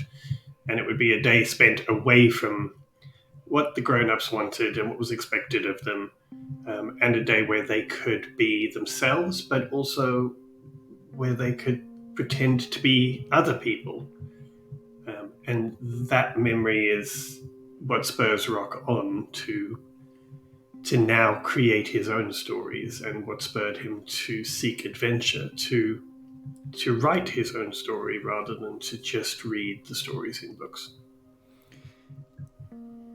I would like you from that to tell me about one particular day and the one thing that made it better than all the others.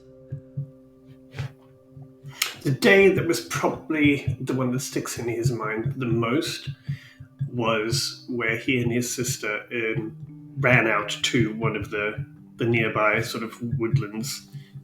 Although it wasn't particularly wild, it felt like it was, coming from sort of the homes, their home, and the gardens and all that kind of thing.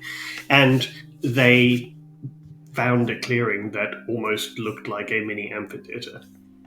And it was a spectacular sunny day, and it was just the perfect place for adventure for young kids.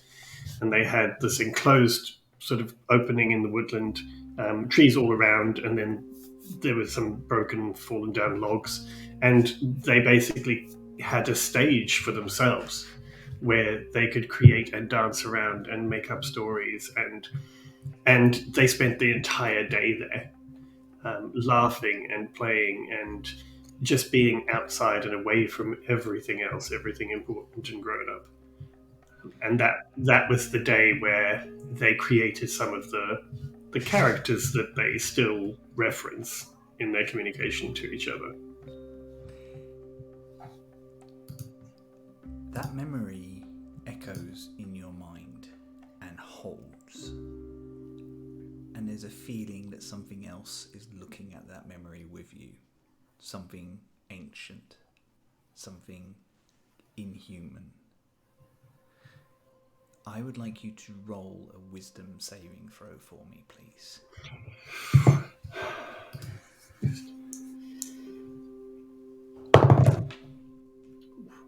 17. It tries to tug at that memory to make it its own. And I think there's this kind of idea that things start to sort of fade around the edge, and then something changes in your sister in that memory, and she reaches out, grabs hold of your hand, and in a voice that's not quite hers, she says, "Don't lose sight of who you are. It's the only way that you're going to get out of this."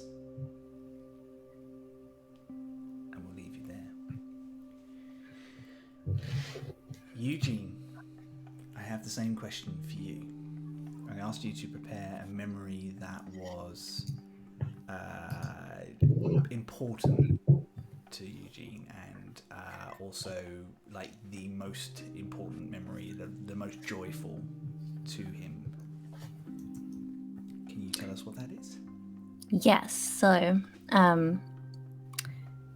it was a long time ago when Eugene and his sister were still quite young, and they were on their home in the farm on the Twins with their mum, and it was the middle of the night, and there was like an absolutely raging storm outside, like wind furiously blowing, rain lashing, thunder and lightning striking, and Evelyn, his sister, was particularly scared of thunder and lightning, and kind of all of the lamps that we had on in the house had gone out, and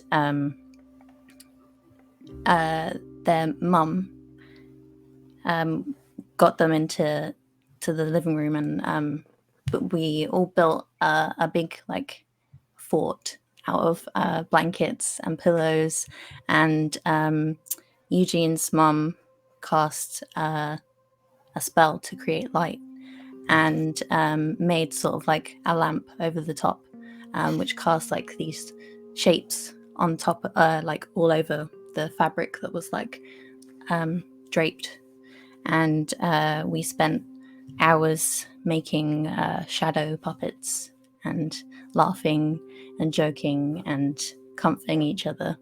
And I think it was the first time, well, one of the earliest memories that Eugene has of the kind of ability that magic has to like bring people together and to comfort people. Honestly, Eugene is just the best soft boy ever. I think that in that moment, Eugene, you are vaguely aware that there is a presence in the room. Something that should not be there, that was not there, that was not supposed to be there, and it is jealous of this joy, and jealous of this happiness, and it wants it for itself. Can you make a wisdom saving throw for me, please?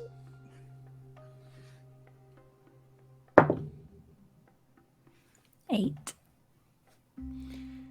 Can I grab Eugene's hand when this happens to me? Can I help? I'm afraid you're all separate in your own minds for this one. I'm afraid. You feel the memory pulled away from you, and it leaves you less than yourself. Not gone, not you. You're not Eugene anymore, but that joy is gone, and you're just a little bit less colourful,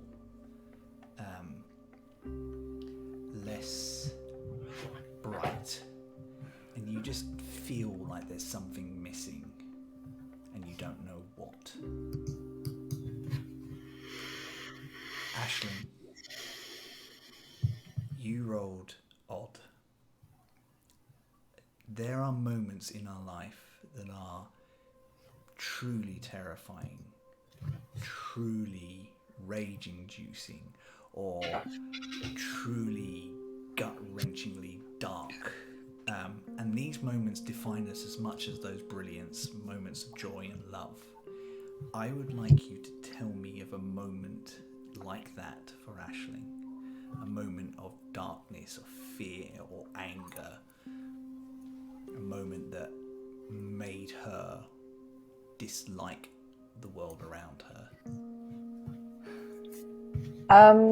So Aisling's is probably from when she was back at the orphanage, because Aisling was, like many satyrs, made an orphan, not through any malice or any tragedy, it just happens. And I think while she was there was something that happened when people would come and adopt some of the kids, and it was something that made Aisling doubt her ability to keep up her facade of happy and bubbly and charming and innocent. And I think Aisling's biggest fear from that was that one day it would drop, and one day people would see that she's pretending and that it's all a fluke, and she'd suddenly become incredibly vulnerable. And I think since coming to Cloudscairn and being one of the few Fae here, that's been exacerbated, because now she thinks if that vulnerability is ever shown, she's not only no longer worth anything in her view, but she's like physically in danger. Is there a particular moment or a memory that really defines that for Aisling? Yeah, I think it was, again, back at the orphanage, and they had almost open days where they'd come in and literally choose kids to take away. And I think Aisling had something minor happen that day that made her feel a little bit less bubbly, and she just showed it because she thought that that's fine. If you're not feeling up for it, you don't have to act like it.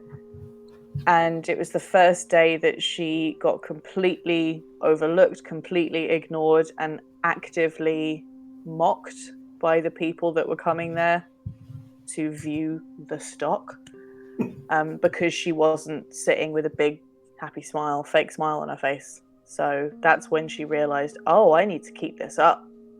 And what if I don't one day? There's a face in the crowd that you don't remember being there, and you can't quite make it out because it's a shadow and it's not supposed to be there.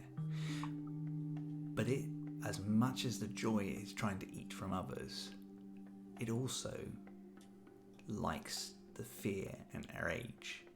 It doesn't understand these things as just being part of being a person in the world. It sees them as things that it wants because it's jealous of them. I would like you to roll me a wisdom saving throw as well. Okay. Oh. 8. 8. What is it with you two and rolling the same numbers today? I know! This memory is stripped from you, this particular reasoning you have, and it's weird. It's like Aisling suddenly doesn't quite have as much purpose as she did before. There are still other days and memories, and you remember going through this time and time again, and the echo of that feeling is still there. Your personality is intact, but that particular moment, that particular thing that makes Aisling a little more like her is gone, and you feel just a bit dulled around the edges. Like,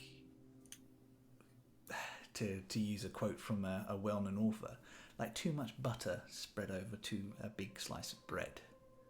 Like there's just not enough of you to quite reach the edges.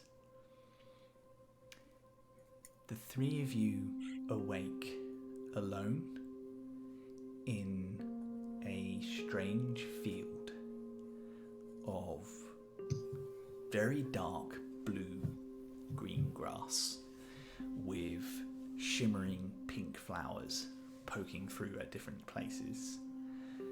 You're all hardy, hale, and all your equipment's with you. You can take this as an opportunity to have had a long rest. Nice. Well, I mean, at least that's something, I suppose.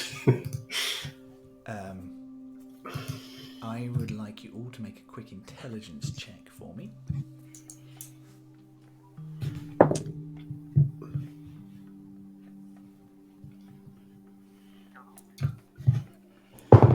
Oops. 12. 18. 11. Eugene, you're not entirely certain how long has passed, but you realise the three of you have lost a number of hours, enough to sleep properly and feel refreshed. You don't know how long it was since you entered the cloud. You don't see Odd Bob or the ship. Just the three of you around. This strange glade. And a strange cat. They're a distant meowing. Roll for initiative. Roll for initiative.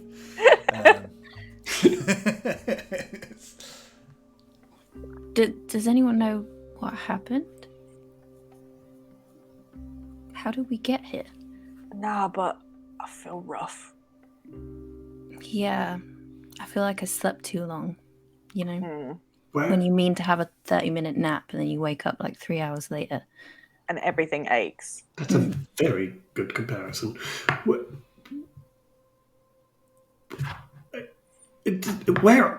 are we? What's with the blue grass Am I the only one who's missing things here? Missing things. Well, I don't really remember anything from when we entered the cloud. No, No. I've got nothing. Well, that's kind of a relief. At least it's not just me finally losing it. Well, what happened to Odd Bob and the ship? Yeah, there are 4 of us. There were, and I don't know. I Can I don't like stand not up knowing. and see if I can see over the grass and see what's going on? So 3 of you are in this tiny little patch where kind of the grass has been compressed by the 3 of you laying there. And I think with your intelligence roll, Eugene, you can notice that there's been enough movement that you've crushed the grass, which means you've been there for a while. Aisling stands up, and you can see this grass field goes on for ages. And then there's woodland to one side, and then to the other side, it looks like the edge of a cliff. What's most surprising is you can see no purple cloud. The sky is clear. Night is shining. There are 2 moons in the sky, as opposed to the one that you are used to. And I think both as you and Eugene are all 3 of you are travelled enough. I can have a quick survival check off of anybody looking at the stars.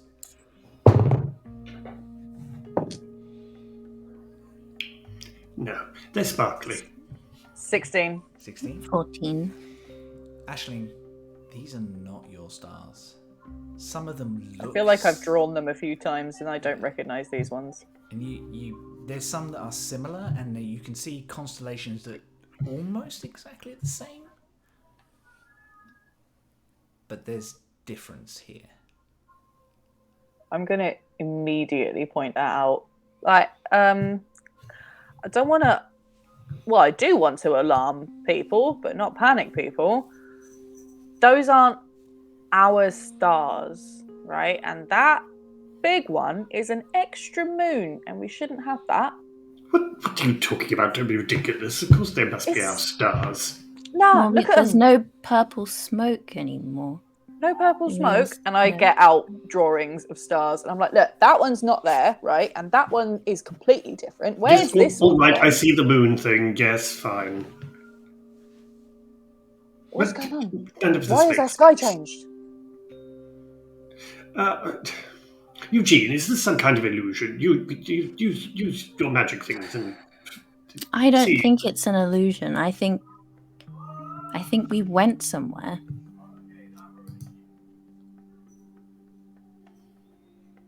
What, I to think- another bloody planet? Like, what's going on?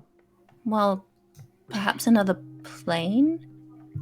that would tie with some of the feelings that I had with the smoke and things. What? Really? Well, when we were in it, there was a weird energy to it that I think could be something like that. But I didn't Yeah, I think expect I us got to a be weird transported somewhere. No. Well, Um, if you guys, because I'm standing up, aren't I? I sort of say, well, there's a cliff that way, which I wouldn't advise, a forest that way, which looks a little bit less cliffy. So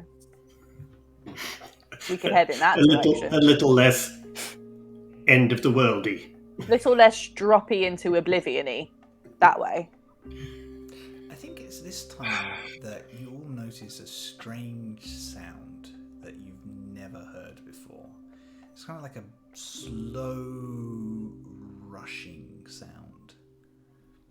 Kind of like, almost like breathing, but wetter somehow, and just constant, and like a very gentle, it's actually very pleasant, but you've never heard it before. It's weird. Can I tell what direction it's coming from, or Coming from the cliffs. Rock, do you need an inhaler or something? What's that noise? it's certainly not me. It sounds like Eugene stepped into a sewer again. Ugh. But no, it's not. I think it's coming from the cliffside. Eugene, stop laughing. That tickled me. Perhaps we should head a little in that direction. What, the And cliff? Not towards that weird noise. Seems like a bad idea, Rock. Well, I kind of think we need to know what it is. Do we? But it might help us figure out where we are, yes. How far away is the cliff-ish thing that I can see? Only a couple of minutes walk. It looks like. Is it all through the grass? The grass almost goes to the edge. Yeah. I mean, if we take it slowly, and I'm going to look at Aisling when I say this, and stop before we get to the end, I'm sure we'll be perfectly safe. I mean, in terms of like natural sort of problems with cliffs and things like that, you just need to be careful you're not going to fall off the edge of the island.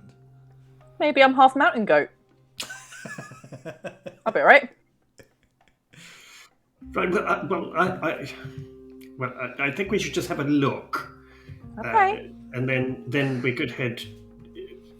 I don't know where else. Apart from the forest, can I see, or the woodland, can I see any other sort of landmarks? Is there any mountains, or smoke, or a tower, or... Make a perception check for me. It's nighttime, but I'm assuming the moon's like quite bright if we can see the wood and stuff. They are. You can. I mean, they create like a nice natural light across the field, so all of you can see clearly, even those without dark vision. Okay. What did you get? Some dust in my eye. I think you got hay fever. That's what I got. I can't see anything. So let's just walk that way. It's fine. I mean, even with this bright light, you're in an unfamiliar surrounding, and your eyes are not quite as sharp as your companions. So I think there is a kind of like you're just slightly discombobulated as well by where you are. So you can't make out anything else other than what's been pointed out at this point. And our brains have been scrambled and reached into. Yeah. What? I didn't say that in character. I mean, you two do not know that something has happened. You just don't feel right. Nope. Yeah.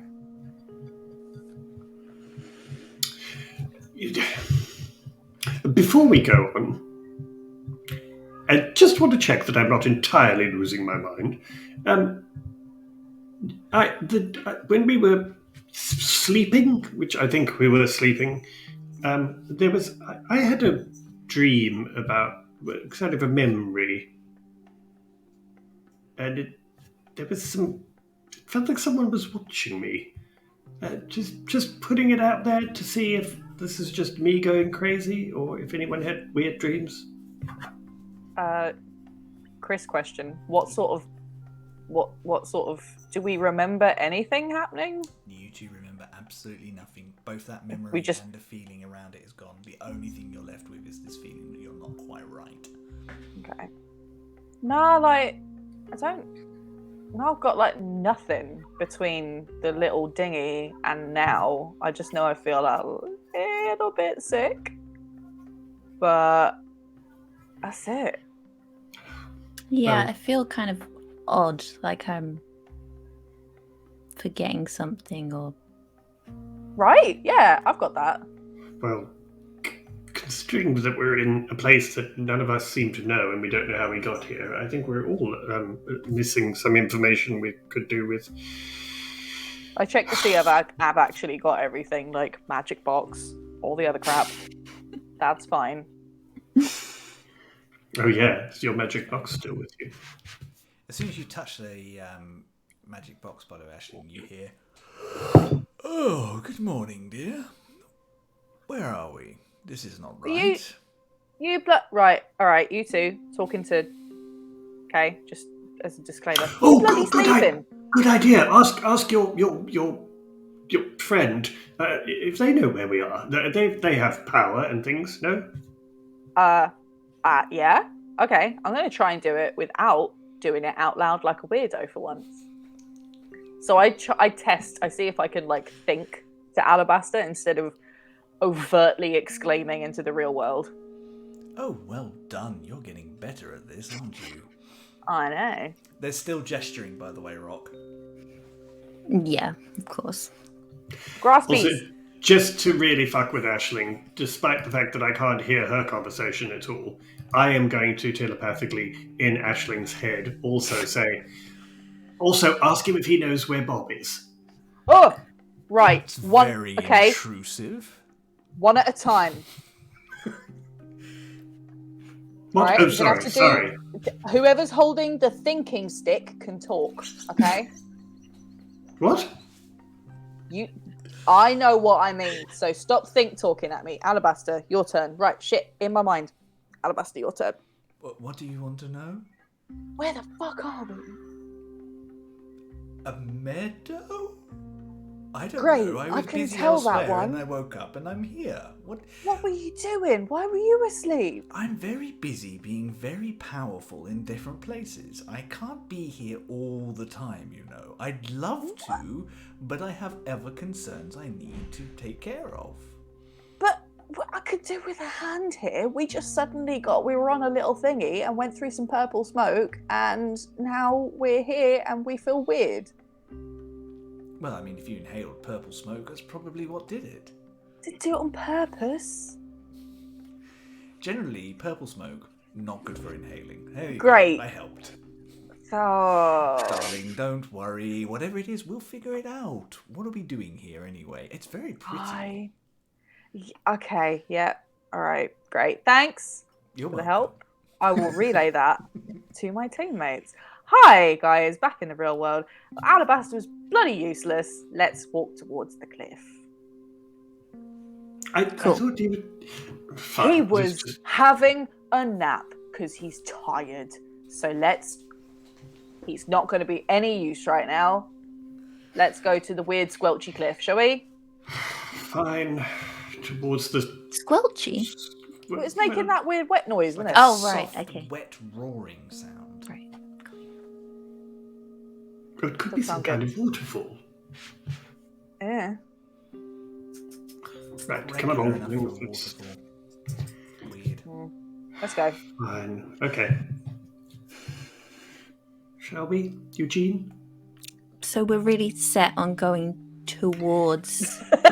Just so I'm clear. Just close enough so that we can see what's making the noise, or if it gives us a clue as to where we are. Mm-hmm. Or would you rather we go directly towards the unknown dark woodland? I mean, that's my jurisdiction. Exactly. So we can go there as soon as we've just checked if there's anything helpful down this way. Okay. After you. Fine. Then I'm going to stride ahead as if I know exactly where I'm going. Okay. So it only takes you a couple of minutes to get towards the cliff, and the closer you get, the louder this sound gets. As you break through the edge of the grass, it turns into slight shrubbery and small bushes near the edge, which thin out right at the edge of the cliff in a way that you kind of expect them to. And as the three of you get to the edge of the cliff, you are greeted with the weirdest sight you have ever seen. You watch, you see everything as it should be. The cliffs fall away, they go down. Sometimes there are lower areas on the cliff as there is here, but it goes down to a sandy shore. Bright yellow sand, or kind of bluish in this current light, sparkling naturally, and more water than you have ever seen in your life. Running straight up and turning into these strange flowing waves that kind of lap at it. To anybody else, this is just a beach, but to the three of you, this is the first time you have ever seen the sea or a shore. What? What am I looking at? But it's water. But can I see out towards the horizon? Can we see where it goes or anything? The horizon, yeah. So I can just see water as far as the eye can see. Yeah. Where's the what? There's no sky shield. There's no fall away into nothingness. The horizon where you are is kind of like this blue line as the kind of the edge of the air and the edge of the shield kind of touch. Here is just water all the way out till it touches the night sky. But we can't see anything else. There's no other islands or small birds kind of bouncing around. Looks no like land built... masses or anything. No, not that you can see. Someone's built a wooden jetty. How far down is this cliff? You could probably climb it without too much problems, and there's enough. It looks like it's. Some people have used it on a regular basis. Even with hooves. Might be a mountain goat. Remember? It's true. Hooves may be better in this case. True. I feel like I immediately start going down it. Wait, but before you go, the jetty thing. That would suggest that there have been other people here. So I suggest we be careful because we don't know what kind of people there are here. In that we don't know where here is at all. I'm listening to you as I'm like here with the cliff, like. Yeah. Okay. Right. Can I look if there's a way that's easy to go down if you're not a mountain goat? Actually, Aisling has naturally chosen the easiest way to go down. Well, of course. I'm not going to make you guys roll for this. It's no more difficult than a seaside visit where you've just got to walk up a natural path. You need to be careful, but you're not like in any danger of really falling. I think maybe one of you kind of gets a bit ooh at one moment, but that's about it. You clamber down, and this you've seen sand before. Some of the islands do have sandy beaches out on the edge of them, just kind of made from natural erosion as the wind like breaks away the banks of the islands themselves. Not like this though. Certainly not wet like that. Can I go right up to the edge of the shore? If you're feeling brave enough to, yeah. Yeah. I'm gonna. Wait! Where are you going? Hold. Wait. If we're going to go closer to it, I suggest we tie each other together or something. What if you? What? We don't know what this is. You could fall. I'm not off. going swimming. I just want to see why the water's moving. Well, yes. What if it sucks you up and takes you away? You don't know how deep it is. It could be really deep. Exactly. I don't want to go in it. Take this rope. What if there's things in the water that reach out and grab you? Yeah, like landfish. I'm going to tie a rope around myself. Okay, great. Well, I will hold the other end of the rope and then look mildly uncomfortable and unsure what to do with it, and I will hand the end to Eugene. And then I will hold the middle. Me? Well, but you help, you just in case. You never know. I'm not very strong. But neither am I, but between the two of us... I'm just walking as you're arguing. When you get to the edge of the wet sand and the water rushes in and it kind of licks the edge of your hooves and you can feel its coolness. Scares me shitless as it moves in, by the way. I was going to say puppy thing when they kind of... I do what Lola does at the beach where she's like, oh, cool. Oh, no. It's coming towards me. Oh, God, it's wet. Ugh. Why is it chasing me backwards? And you kind of watch and you see there's a natural rhythm to this. And it does it constantly. Like a wave comes in, it kind of overtakes the other and kind of splashes against the shore. And it's fascinating because you've never seen it before. I'm going to chuck a rock at it. Question for the DM. Yeah. Would I have read about this or heard about this in the histories that we were taught? No, not in the histories you were taught, because it's one of those things I think scholars wouldn't have thought about to write down, because it's such a natural thing. They kind of assume that people would automatically know about it. I will get you to roll me, and that sounds weird, but roll me a performance check to see if any of your stories have anything about the sea. Oh, yeah. 23. 23. Ooh.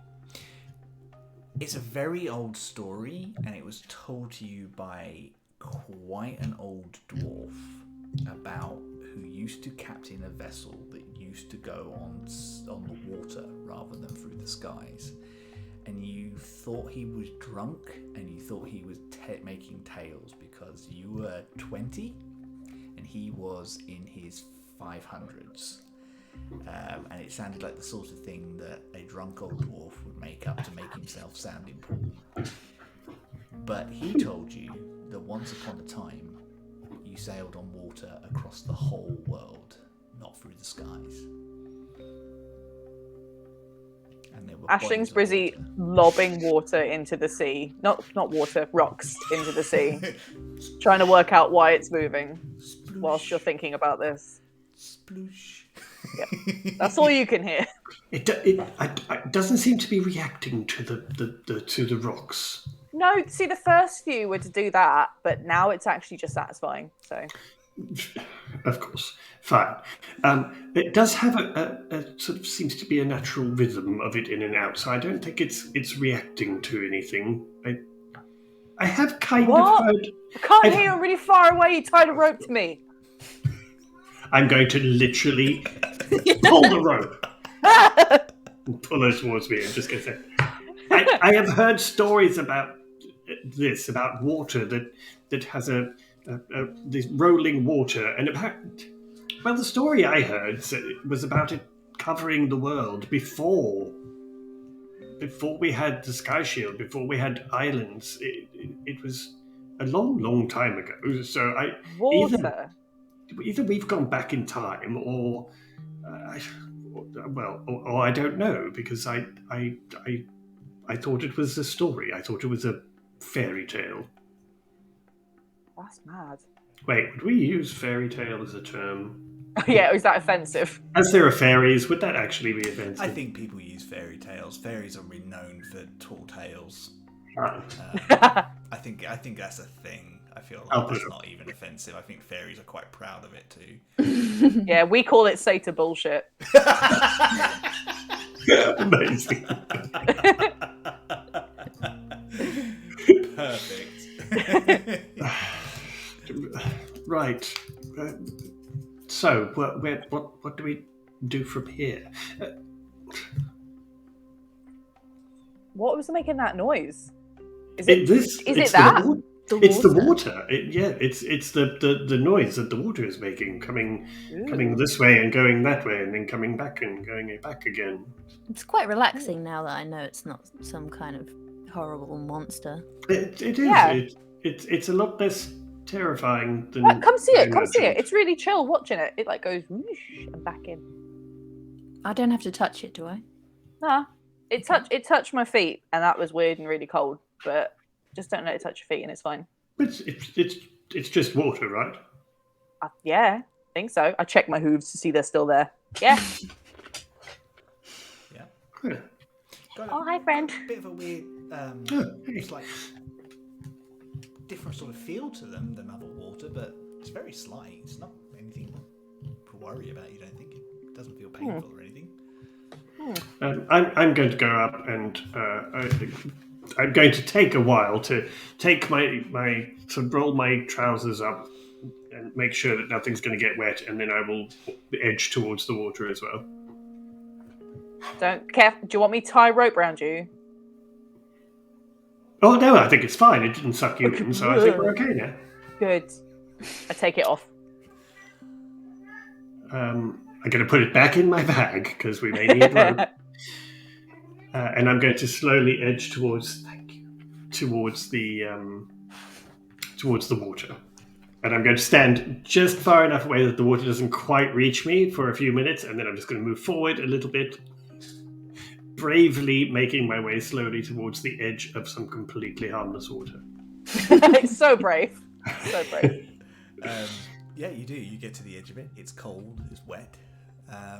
It moves in a way you've not really seen before, but it's not harmful in any way. It's just different, new. Is there anything like in it? Are there any shells or rocks or anything? I think you do find some shells. I don't think you've seen shells before, not like this. No. I feel like I Snails see and one things like mollusks. in the really shallow bit, and I'm just going to shove my hand in and grab it. You do. It's cold and wet, and and you pull out one of those round shells with all the striations and hollow on the inside. It's really pretty. Look. Ooh, that's interesting. What is it? Eugene! What's this? Make a nature check. I feel like Eugene would have read a book. It's our default answer for everything. 13. 13. Some kind of shell belonging to a creature that you're not familiar with. It's some kind of shell. What, off a living thing? Well, yeah, I assume so. It's a bit flat for it to be a sail. Yeah, that's quite cool. There are water keeping it. mollusks and things, so maybe it's something like that. I'm going to keep it. What's that there under the water just in front of me? Aisling, what is that? What? That. What is it? And as Aisling gets in front of me, I'm going to push her in. Oh! Ooh! Now, does Charlie want this to happen, or do you want this as a contested role? I think it would be contested purely based on Aisling just wanting to stay on her feet. Okay, I'll have a strength Even though- from the two of you, please. Oh, Oh, God. my strength is shit. Not as bad as mine. Oh, my God. Oh, I got a 3. I got a 19. A 19. I think that Aisling God just damn sees it. what you're doing and just basically puts her hooves into the sand and just is. So Rock's just like that. See, how this all comes is Rock had one sibling that he used to do this sort of thing and was a little bit bigger and a little bit older. Aisling had a whole orphanage that used to do this sort of stuff to each other and almost has a sixth sense again about it. Nice try, little dragon boy. Don't you Man, dare. sorry, little dragon man. Don't you dare. I am not a dragon. I am a dragonborn. There is a Eugene's difference. just kind of giggling. And then, because this is how good he is, Rock is just going to go, Eugene, what's this here in the water? Just here about what is that? No, sir. You Well, no, are really, not there is- going to there get is- me that easy. No, look, there's something glowing here. Look. If it was glowing, I could see it from here. Oh no, not because the water's moving. Come and have a look. Come. Mm-mm. Oh, God damn it! Fine, and I'm going to storm. Oh no! So you guys have got two real options. You can walk along the shore a little bit if you want to and see if you can find something that way, or you can head back up the cliffs towards the woods. Is What there about shore? anything within sight on the shore? Just a jetty, and it further goes back round. Right. And you can see that the beach disappears behind the cliff and keeps going. We should check out the jetty. Well, we're down here. We may as well have a look. Yeah, how far away Eugene? is it? Oh, not too far. About 5 minutes walk, maybe. Okay, cool. It's big enough to see, but not so big that it looks like. I mean, it's the sort of thing that you expect people might use for sky fishing, but there's no sky to fish from here. That's weird. Do they do water fishing here? I mean, you see people do fish in rivers and lakes and things like that, and they're kind of that. But this is the edge of the island. What kind of stuff do you find in this big body of water? Well, generally, the stuff we would find out from the edge of the big body of water around our islands would be horrific creatures that try to eat us like they just did. Or headbutt us to death. And smaller. There's smaller creatures as well. It's like wildlife adapted. So Yeah, I'd like to walk up to the jetty and just have a look at it and see if there's any signs of any other people or anything, apart from that it was built. I mean, make a perception check for me. that's a 19 plus 2, 21. 21. You do see sign of people nearby. There is a small figure sat at the edge of the jetty, with a small pail, metal pail, and a rod, and cast out, just sitting there minding their own business. As soon as I see them, I am going to make sure my companions know, and I am going to pull out my gun and keep my pistol just sort of behind my leg, but keeping it so that I am ready, because I have no idea what's going on here. And I'm just going to quietly say, should we attract their attention?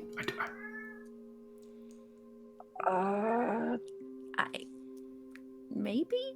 Yeah, I mean, it's just one by themselves, and there's 3 of us. They might be all right. Let's not get too close. Okay. Hello. There is no reaction. They just sit there. Hello. Good evening. Nothing. Hello. That's a bit rude, isn't it? Excuse me. Still nothing. You can see them breathing, but they're just sitting there. Are they Should we get looking closer? at anything or just Seemingly staring looking out into the sea. space? Oh, okay. What are we looking at? Maybe we need to get closer. He doesn't hear us. Yeah. We'll walk slowly closer. I'll walk slowly closer. I think as you get closer, you guys can make out this is a gnome with a mess of hair that's just very unkempt, wearing very simple clothes, like a leather vest and a loose-fitting shirt and briefcase. They're footed, just dangling their feet on the edge of the water, but no movement, no reaction, just sitting. Can we see their face? They've got their back to you. Okay. Excuse me, I'm going to get closer to sort of on the jetty, but not within touching reach just yet. The jetty creaks as you walk along it, and your claws, your boots click against the wood, and you'd expect anybody to be able to hear them. They don't react, don't move. Are they okay? I'm going to go up and from a distance, as much distance as I can get, I'm going to kind of reach out and just sort of... You could mage hand tap them. Good thinking. Oh, I will do that. I thought you were going to use your body flipping rapier for a minute. No, it's got a sharp bit. I'm not going to stab them in the back. But from the distance, I will use my mage hand, and I will tap them on the shoulder. There's a moment, and then they kind of seem to shake themselves and turn around. Oh, hello. Oh, Jesus. Hello. We were calling you quite a lot. Did you not hear us? Were you? Yes. I don't recognise you. Are you from the village? I think we can safely say no. We're not entirely sure where we are. Oh, you're by the sea. Does What? that help? I don't know if that helps. I have trouble remembering things now. Right. I'm going to look at Eugene and be like, what the hell is the sea? I think that means the water. Why is it a sea? Like, what does it begin with? C? Like, what's the deal? I don't think that's relevant right now. I beg your pardon. My name is Rock, and these are my companions, Aisling and Eugene. We are, in fact, adventurers. And you are? Oh, hello, adventurers. I'm Bartibus. Hello, Bartibus. Good name, It's Bartibus. very nice to meet you. When did it get dark? This is all very odd. I must have just not been paying attention. I'm just going to give a look at Aisling and Eugene and kind of give a, oh God, kind of look. Bartibus, I realise this may be an odd question, but where exactly are we in terms of, shall we say, landmass or planet or even plane of existence, perhaps? Just wondering if you could shed any light on that. Bartabas looks a little bit confused. Well, I mean, you're near the I mean, you're on the continent of Deribar. I beg your pardon? The continent of Deribar. Deribar. Is this something we would know, Chris? Nope. Okay. Great. A lot of the names of lands were lost, and have never been found again. So. And this is a lost one, I'm assuming. Maybe a lost one, or you might be on another world. You don't know at this point. God. And when you're talking about worlds, there's only one world. It's this world. It's where we live. This world of Deribar, yes? Continent, the land, the country of Deribar, yes. A country, right? And right. What other countries are there? Oh, there's a fair few. I don't know more. I'm not a geography teacher. I don't know all of them. I know I'm fairly much a fisherman. Do you like fish? It really is very late, isn't it? How did I get here? My wife will be worrying. Can we escort you home, perhaps?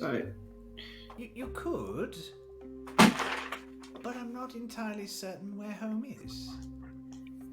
Oh. I think I'll sit here for a while, and maybe it will come back to me.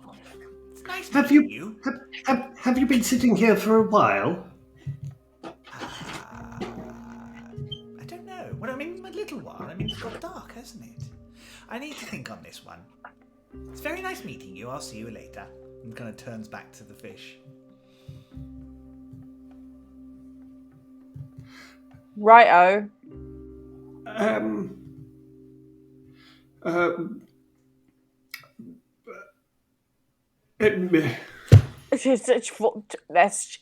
Let's keep going. Let's keep going that way. I'm just going to go back to him and just tap him on the shoulder again. Oh, hello. Who are you? Oh my god. Oh dear. My name is Rock. Your name is Bartabas. I have a question for you. You know my name. That's very good. Oh. Have we met before? I'm we sure have. I remember a striking fellow like you. Oh, no, we've met before. It was very brief. Just a question. Are we near the Miscrium Empire? What's a Miscrium Empire? Oh. Right. Okay, got it. Thanks. Have a lovely day. Your wife's going to be worried, but you should think on it a bit. Bye. And I'm... yes. I'm just going to leave him wondering about getting late, go back to the other two and go, right, so I'm pretty certain that I now have no idea where we are. Because if they haven't heard of the Miscrium Empire, then I don't think we are anywhere near where we're supposed to be. Wonderful. Okay. Which way? Before we go anywhere, Aisling, Yeah? could you perhaps try your friend and see if they have any contacts or knowledge that they can access? I mean, they're of a kind of they're a power of some sort, are they not? Perhaps they would know. They seem to think so. Well, perhaps they could ask someone. I don't know how these things work. Okay, I'll see if my guy knows a guy. Yes, do that. Okay, all right. Well, I will begin gesturing and talking. While in my head. while Ashling's gesturing, I'm just going to ask Eugene and just say, Eugene, you don't have sort of access to some higher power or deity or. I think it's this point that Pocket kind of just climbs Pocket, out, yeah. It climbs out from behind and goes. Just Oh, Pocket, you don't know where we are, do you? do you?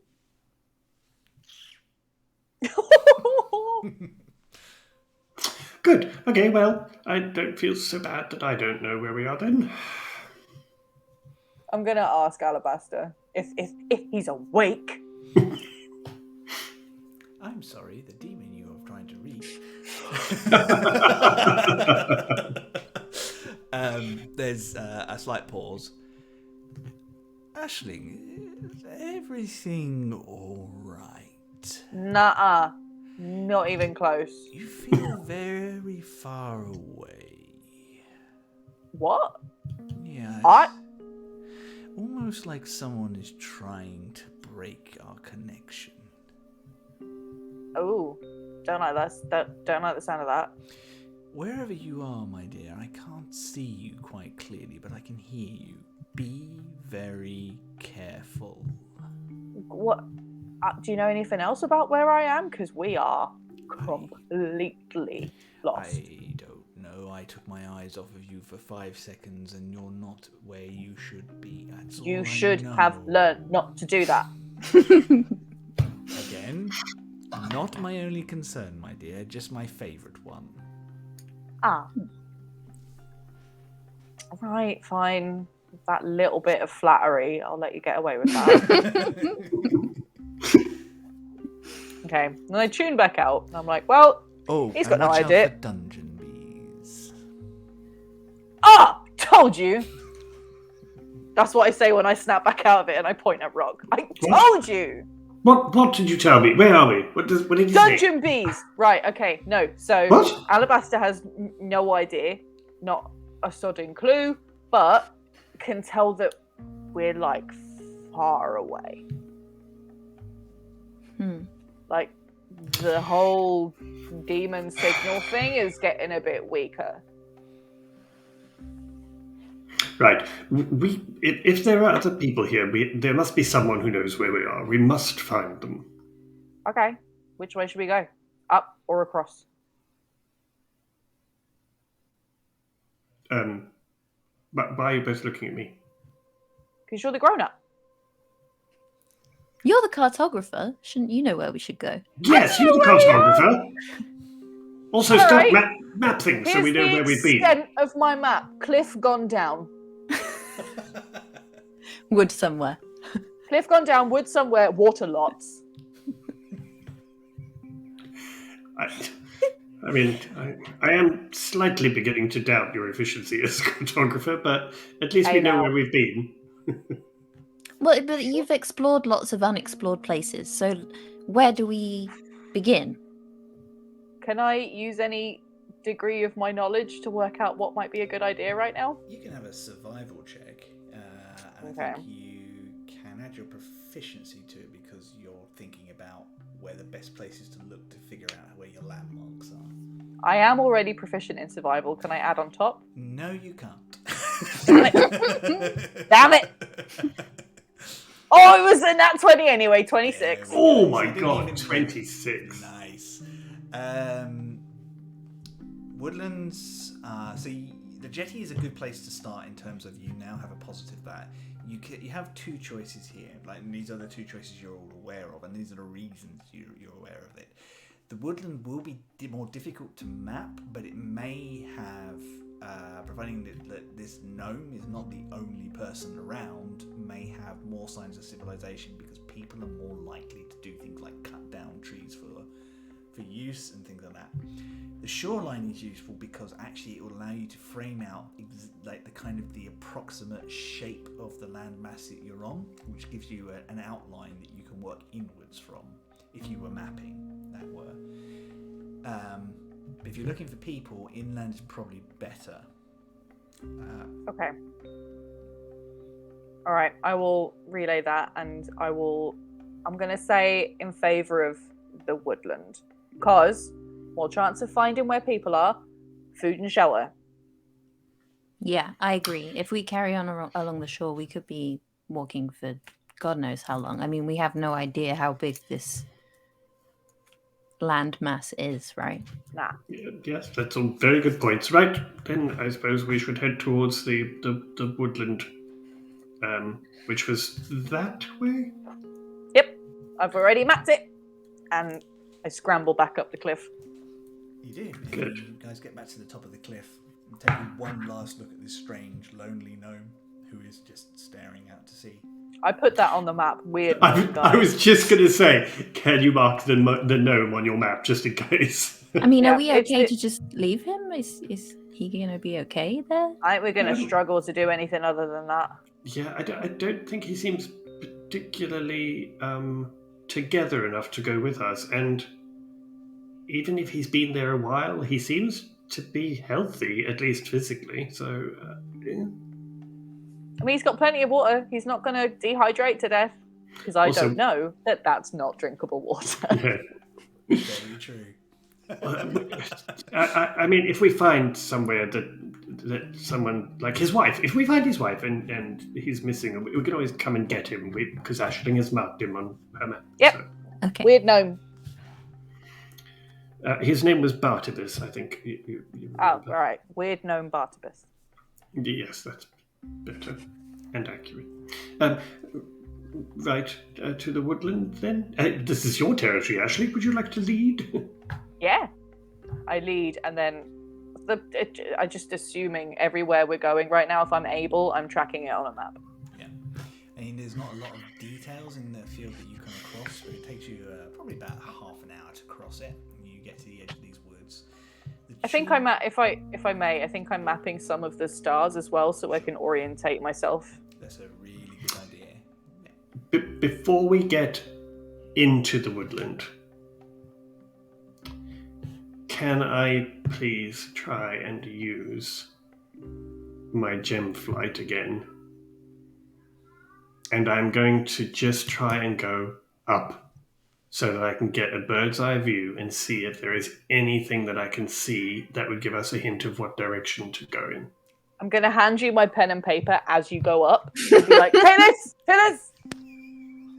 Okay, and I will, as I attempt to do this, I will draw the most inaccurate and rudimentary of scribbles that bears no resemblance to the actual cartography at all.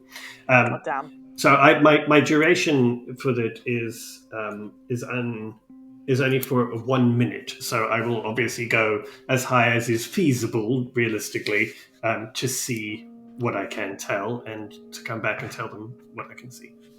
So I'd like you to make a perception check. Sure. Not great. That's a 10. 10. The woods, you do see some stuff though from that height, even with a 10. The woods roll on, and you think you can see what looks like the remnants of a tower, some way, probably about 20 to 30 minutes walk through the woods from there. Beyond that, on the other side, almost in a direct line, there looks like what could be a small hamlet with about 5 or 6 buildings. Is that in the same direction as the tower? After the tower, yeah. So if you get straight Okay. you go through the tower to the hamlet. And as you kind of look around, you see that the coastline kind of takes up most of the margin to what you're kind of guessing is your south and east. So heading in through the woods is probably the best way to go for civilization. You can just about make out like hills and what looks like a distant mountain. And before the hills is a much larger village, possibly even a small town. But it's you haven't quite rolled enough to get all the details, but you can definitely see that there's some sort of some people have taken up residence there. Again, also in the same direction? In the same direction, slightly off to one side, but you would kind of, if you kind of went directly, you'd miss the hamlet. Right. But that's very clearly the kind of general direction for Hamlet Tower, and then slightly further on, a bigger, like, what do you call it, area of buildings and things. Yeah, absolutely. Okay. Anything else? That's about it. Okay. I will fly down and land, and I will relay this to Aisling and try and at least draw on the map what I'd kind of seen. Sorry. Aisling, you're going to need to see it yourself, because Rocky's obviously not a cartographer, but he has given you enough of an indication with what he's seen that you can put down marks where you think things might be, and then you can correct them as you get closer. I mean, cool. We're at least going in the right direction, I think. All right. Okay. Nice one. Have I been able to like map the stars enough to work out north, south, east, west kind of thing?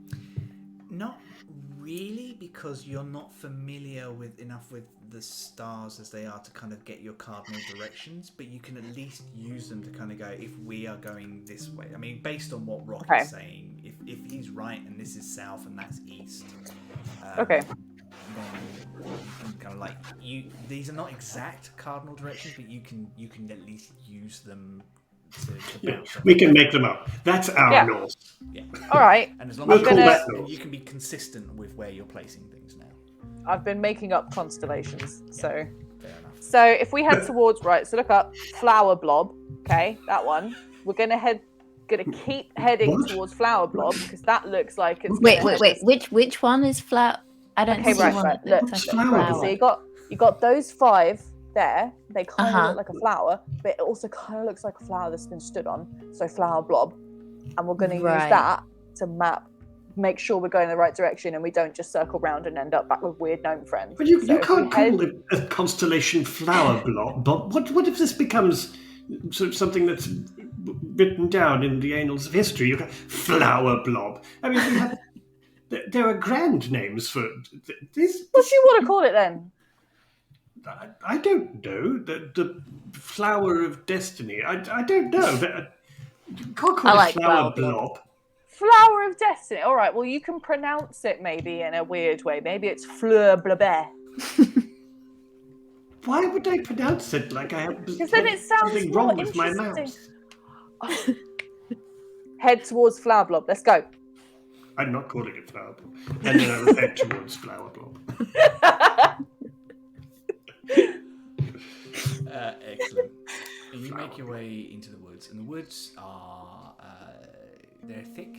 There are many types of trees. Everything seems to be incredibly healthy, bigger than a lot of the trees that you have where you come from, but familiar breeds. Nothing unusual or different. Any wildlife at all? I mean, it's night, so make a perception check. Any bats?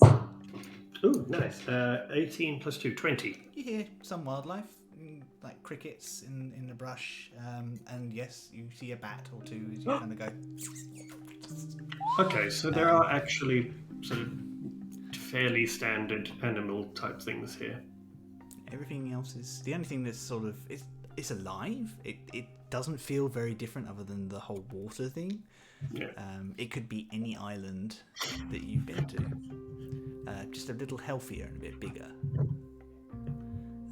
You kind of step into the woodlands, and there's actually a natural path that seems to have been carved out by people walking this way, and is easier to follow. It's not purposely. It's kind of like as you know, as time goes on, it wears away, and it's like a natural dirt track. So the 3 of you can follow that, and you think it's going straight towards the tower. Were we able to estimate how long it might take based on what Rock saw? About 20 to get minutes to or the so, tower. probably. Oh, okay, cool. There's not too many obstructions and things. All right. And you kind of make your way through the forest, and you see foxes, and at one point one of you startles a deer and nearly startles yourself. I think feel like that would be me. Probably Eugene at this point. Oh, poor Eugene. I think Eugene kind of just stops to have a breather, and then just kind of puts their hand on this furry rump.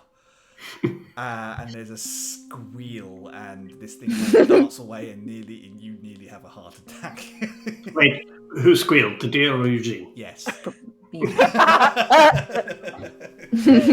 that fair, Eugene? I think. Is that? Yeah. Okay. There's a general squeal. Absolutely. Yeah, and it's both of them. It's kind of like. Then I think you probably feel a little silly, but kind of like, oh my god, I wasn't expecting that. After about 20 minutes, you break into a clearing, and the path becomes a little more rocky and stone, and you eventually kind of get this impression that it was a purposeful track. It used to be part of a road, like a stone road that went somewhere. You find yourself before this big old tower that's collapsed in on one side. The stonework is good. It's good old-fashioned stonework. It's well built, and there's a lot of it. Would any of you have an interest in stonework? Because none of you are dwarves. I feel like I'm all woodwork. Yeah. Yeah, I mean, I have some knowledge and interest in architecture, but it wouldn't be the materials, it would be the style. That's fair enough. Make me a history check, please, Rock. I think Eugene as well, actually, because you've read everything you can get your hands on. 15. 15? 15. 15. It's weird. It's definitely human architecture, but it's not quite the same as you're used to. Face it, Eugene, you grew up in a human settlement, so you're actually quite used to these sort of stone buildings and things like that. There is something scrawled, or like mostly rubbed away, but there's something scrawled on the inside of what used to be an archway into the tower. It's a language that none of you speak. I can read all writing though. Oh yeah! Okay. I forgot about that. Aisling, what does it say? Aisling, you kind of instantaneously your skill clicks in and you can read it, and it says it basically says Fort Deraba for the kingdom and the king. Okay, I will tell them that. And then there's a date that is it doesn't line up with dates that you know. But the language is it is an ancient human language that is barely spoken anymore. Can I tell what? But I know I can read all writing. But could I ever tell or have a guess as to what language it was originally in? Yeah, absolutely. Okay. Yeah, I think I'll have make a history check for me. Whilst I just look up some information quickly. 17. 17. That's good. Sorry, putting DM on the spot. No, it's perfect. It's fine. Surprise! I could read all shit. I forgot that you could do that.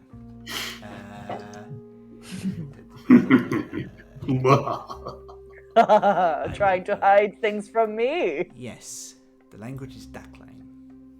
It's ancient Daklane. Daklane. Okay.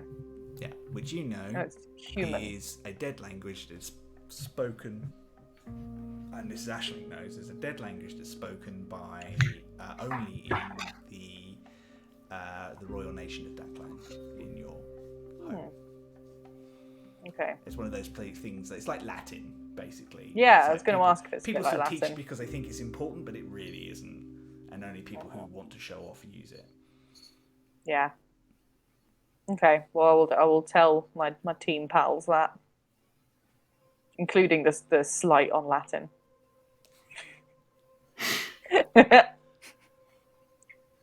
Yeah. So that's what it says. It's not super useful, but it is a little bit more alienating because none of this sounds familiar, including those dates. They don't look right. Curious. Should we go in? Is there an inn to go in? Easily, there's an archway. It's all open. It's quite an old tower, but even by like this place's standards, it looks like it's been abandoned for some time. All the woodwork inside is rotted away. The doors are gone. Part of the tower is collapsed, and there's a tree growing through part of it as well. Do we think maybe here's a good spot to wait till it's morning? Does this place have a morning? Well, that is a question. A morning could be in 6 weeks' time. I don't know where we are. I mean, there's plants. That means that there's got to be sun at some point, right? But astute observation. I spent forever in the woods. I'm basically feral. I can work out that stuff. Quote of the episode by Ashley. I'm basically feral. Basically feral, mate. It's up to you guys. Do you want to bed down here and see if you can watch the time pass? A little bit. I mean, is there? Figure out if night's moving very quickly. I was just gonna say, is there any way to tell? Like, does it feel like time has passed like a normal night as we were walking and stuff? You've been moving, so it's been harder to work out. If to figure that sort of thing out, you would need to set up like markers and things, and just kind of work out and watch the sky for a bit. Well, I think it might be sensible to try that, because at least then we might have an idea of whether there's a point in waiting. Okay, I can do that.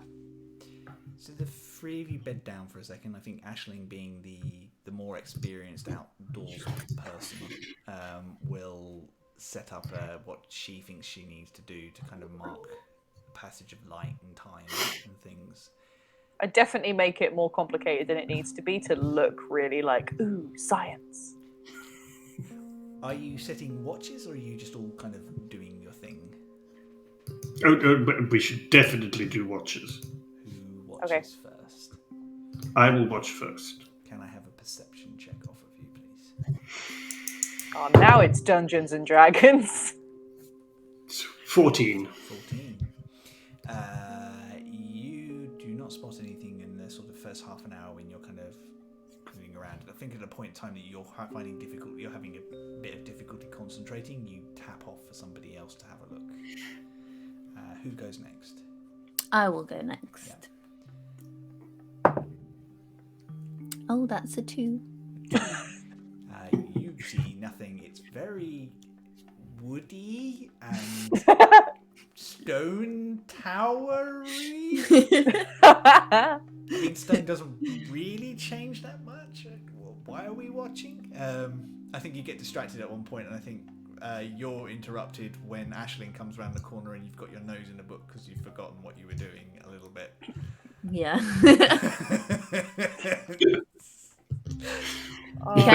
He sees Aisling approaching by the time she gets very close, and he sort of like slams the book shut and is like, I was paying attention. It was very subtle. Nothing happened at all. Aisling, can you make me a perception check, please? Yes. If Bulba doesn't roll over onto my iPad. 14. 14. You hear something. You're kind of waiting to kind of get the last markers sorted out. The other two are kind of sitting right in the middle of the tower at this point. And I think Eugene probably is reading, and Rock is annoying Eugene every time. What's that about? That sort of thing.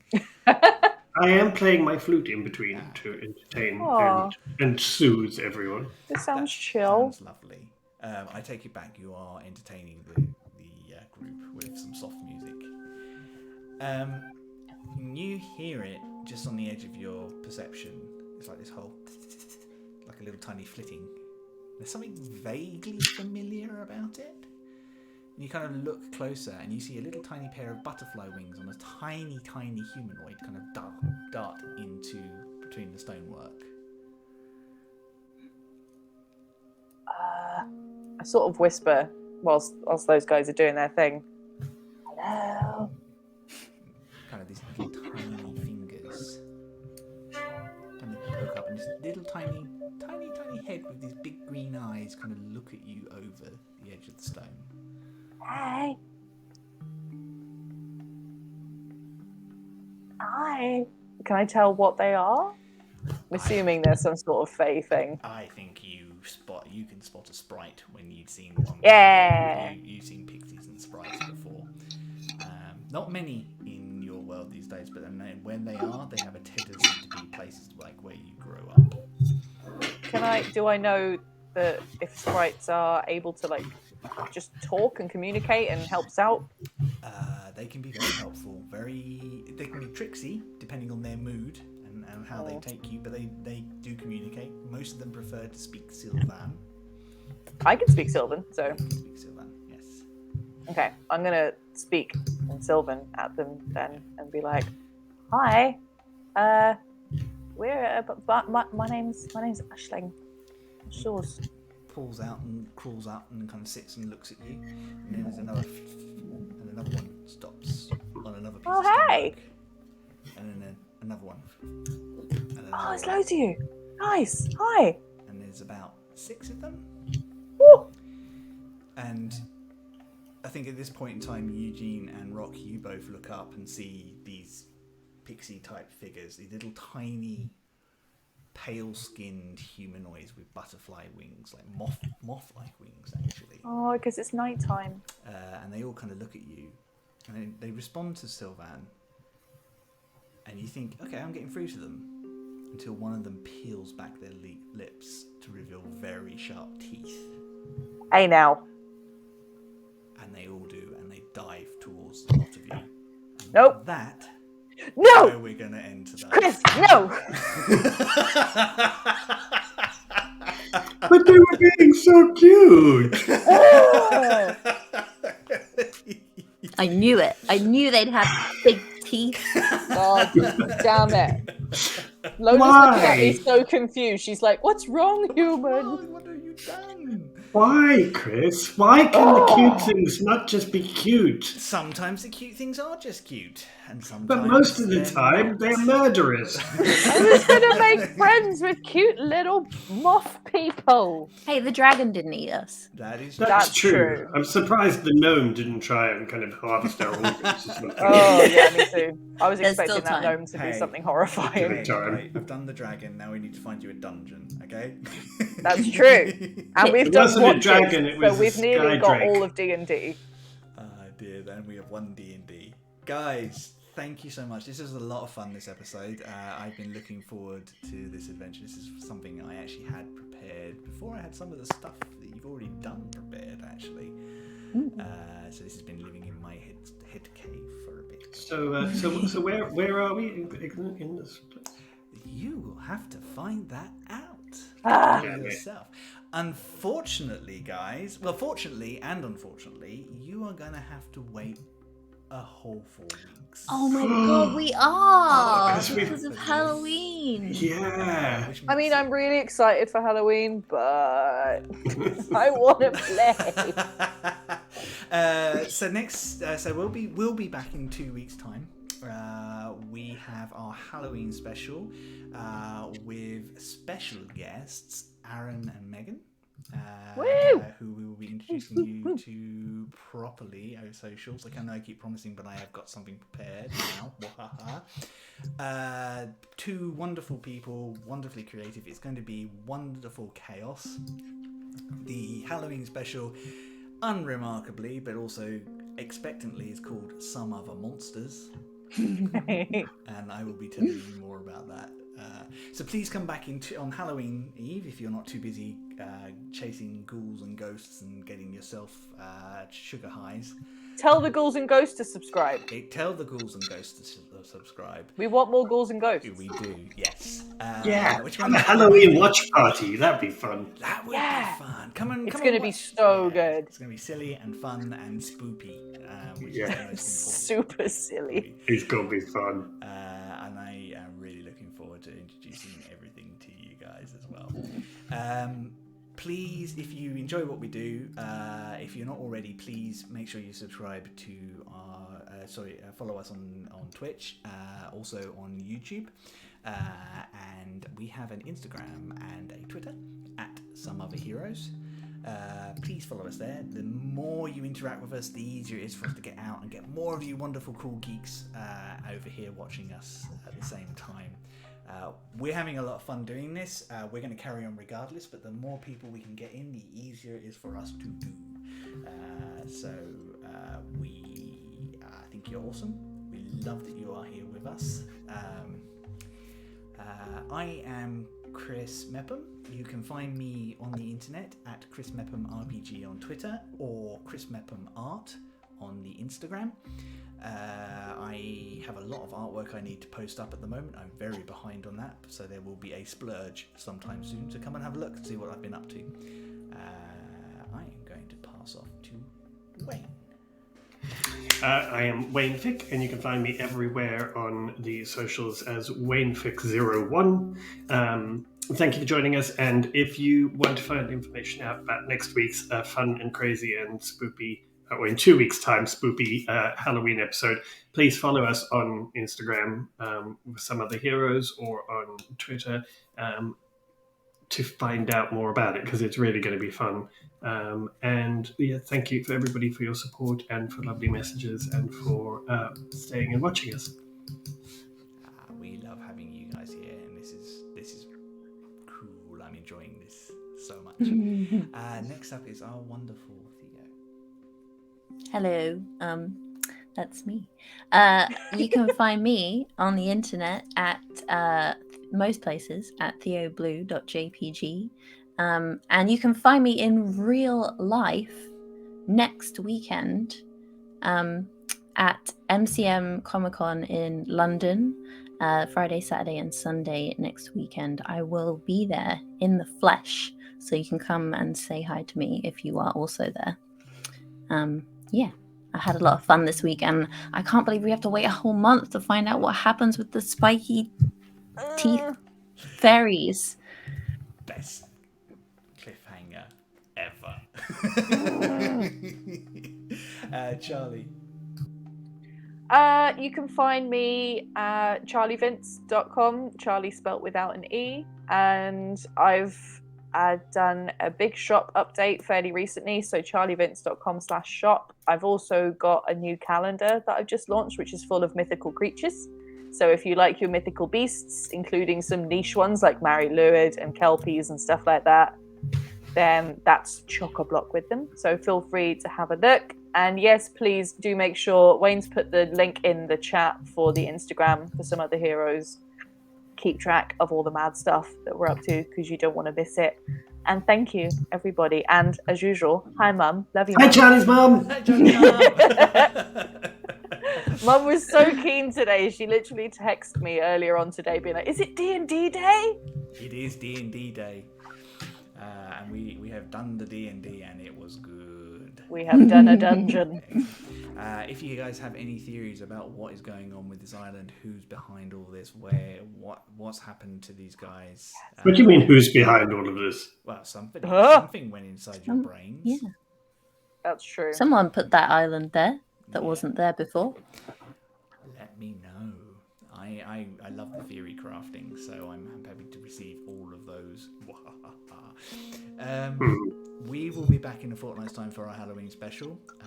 We will be back in 4 weeks' time for the next episode of Some Other Heroes.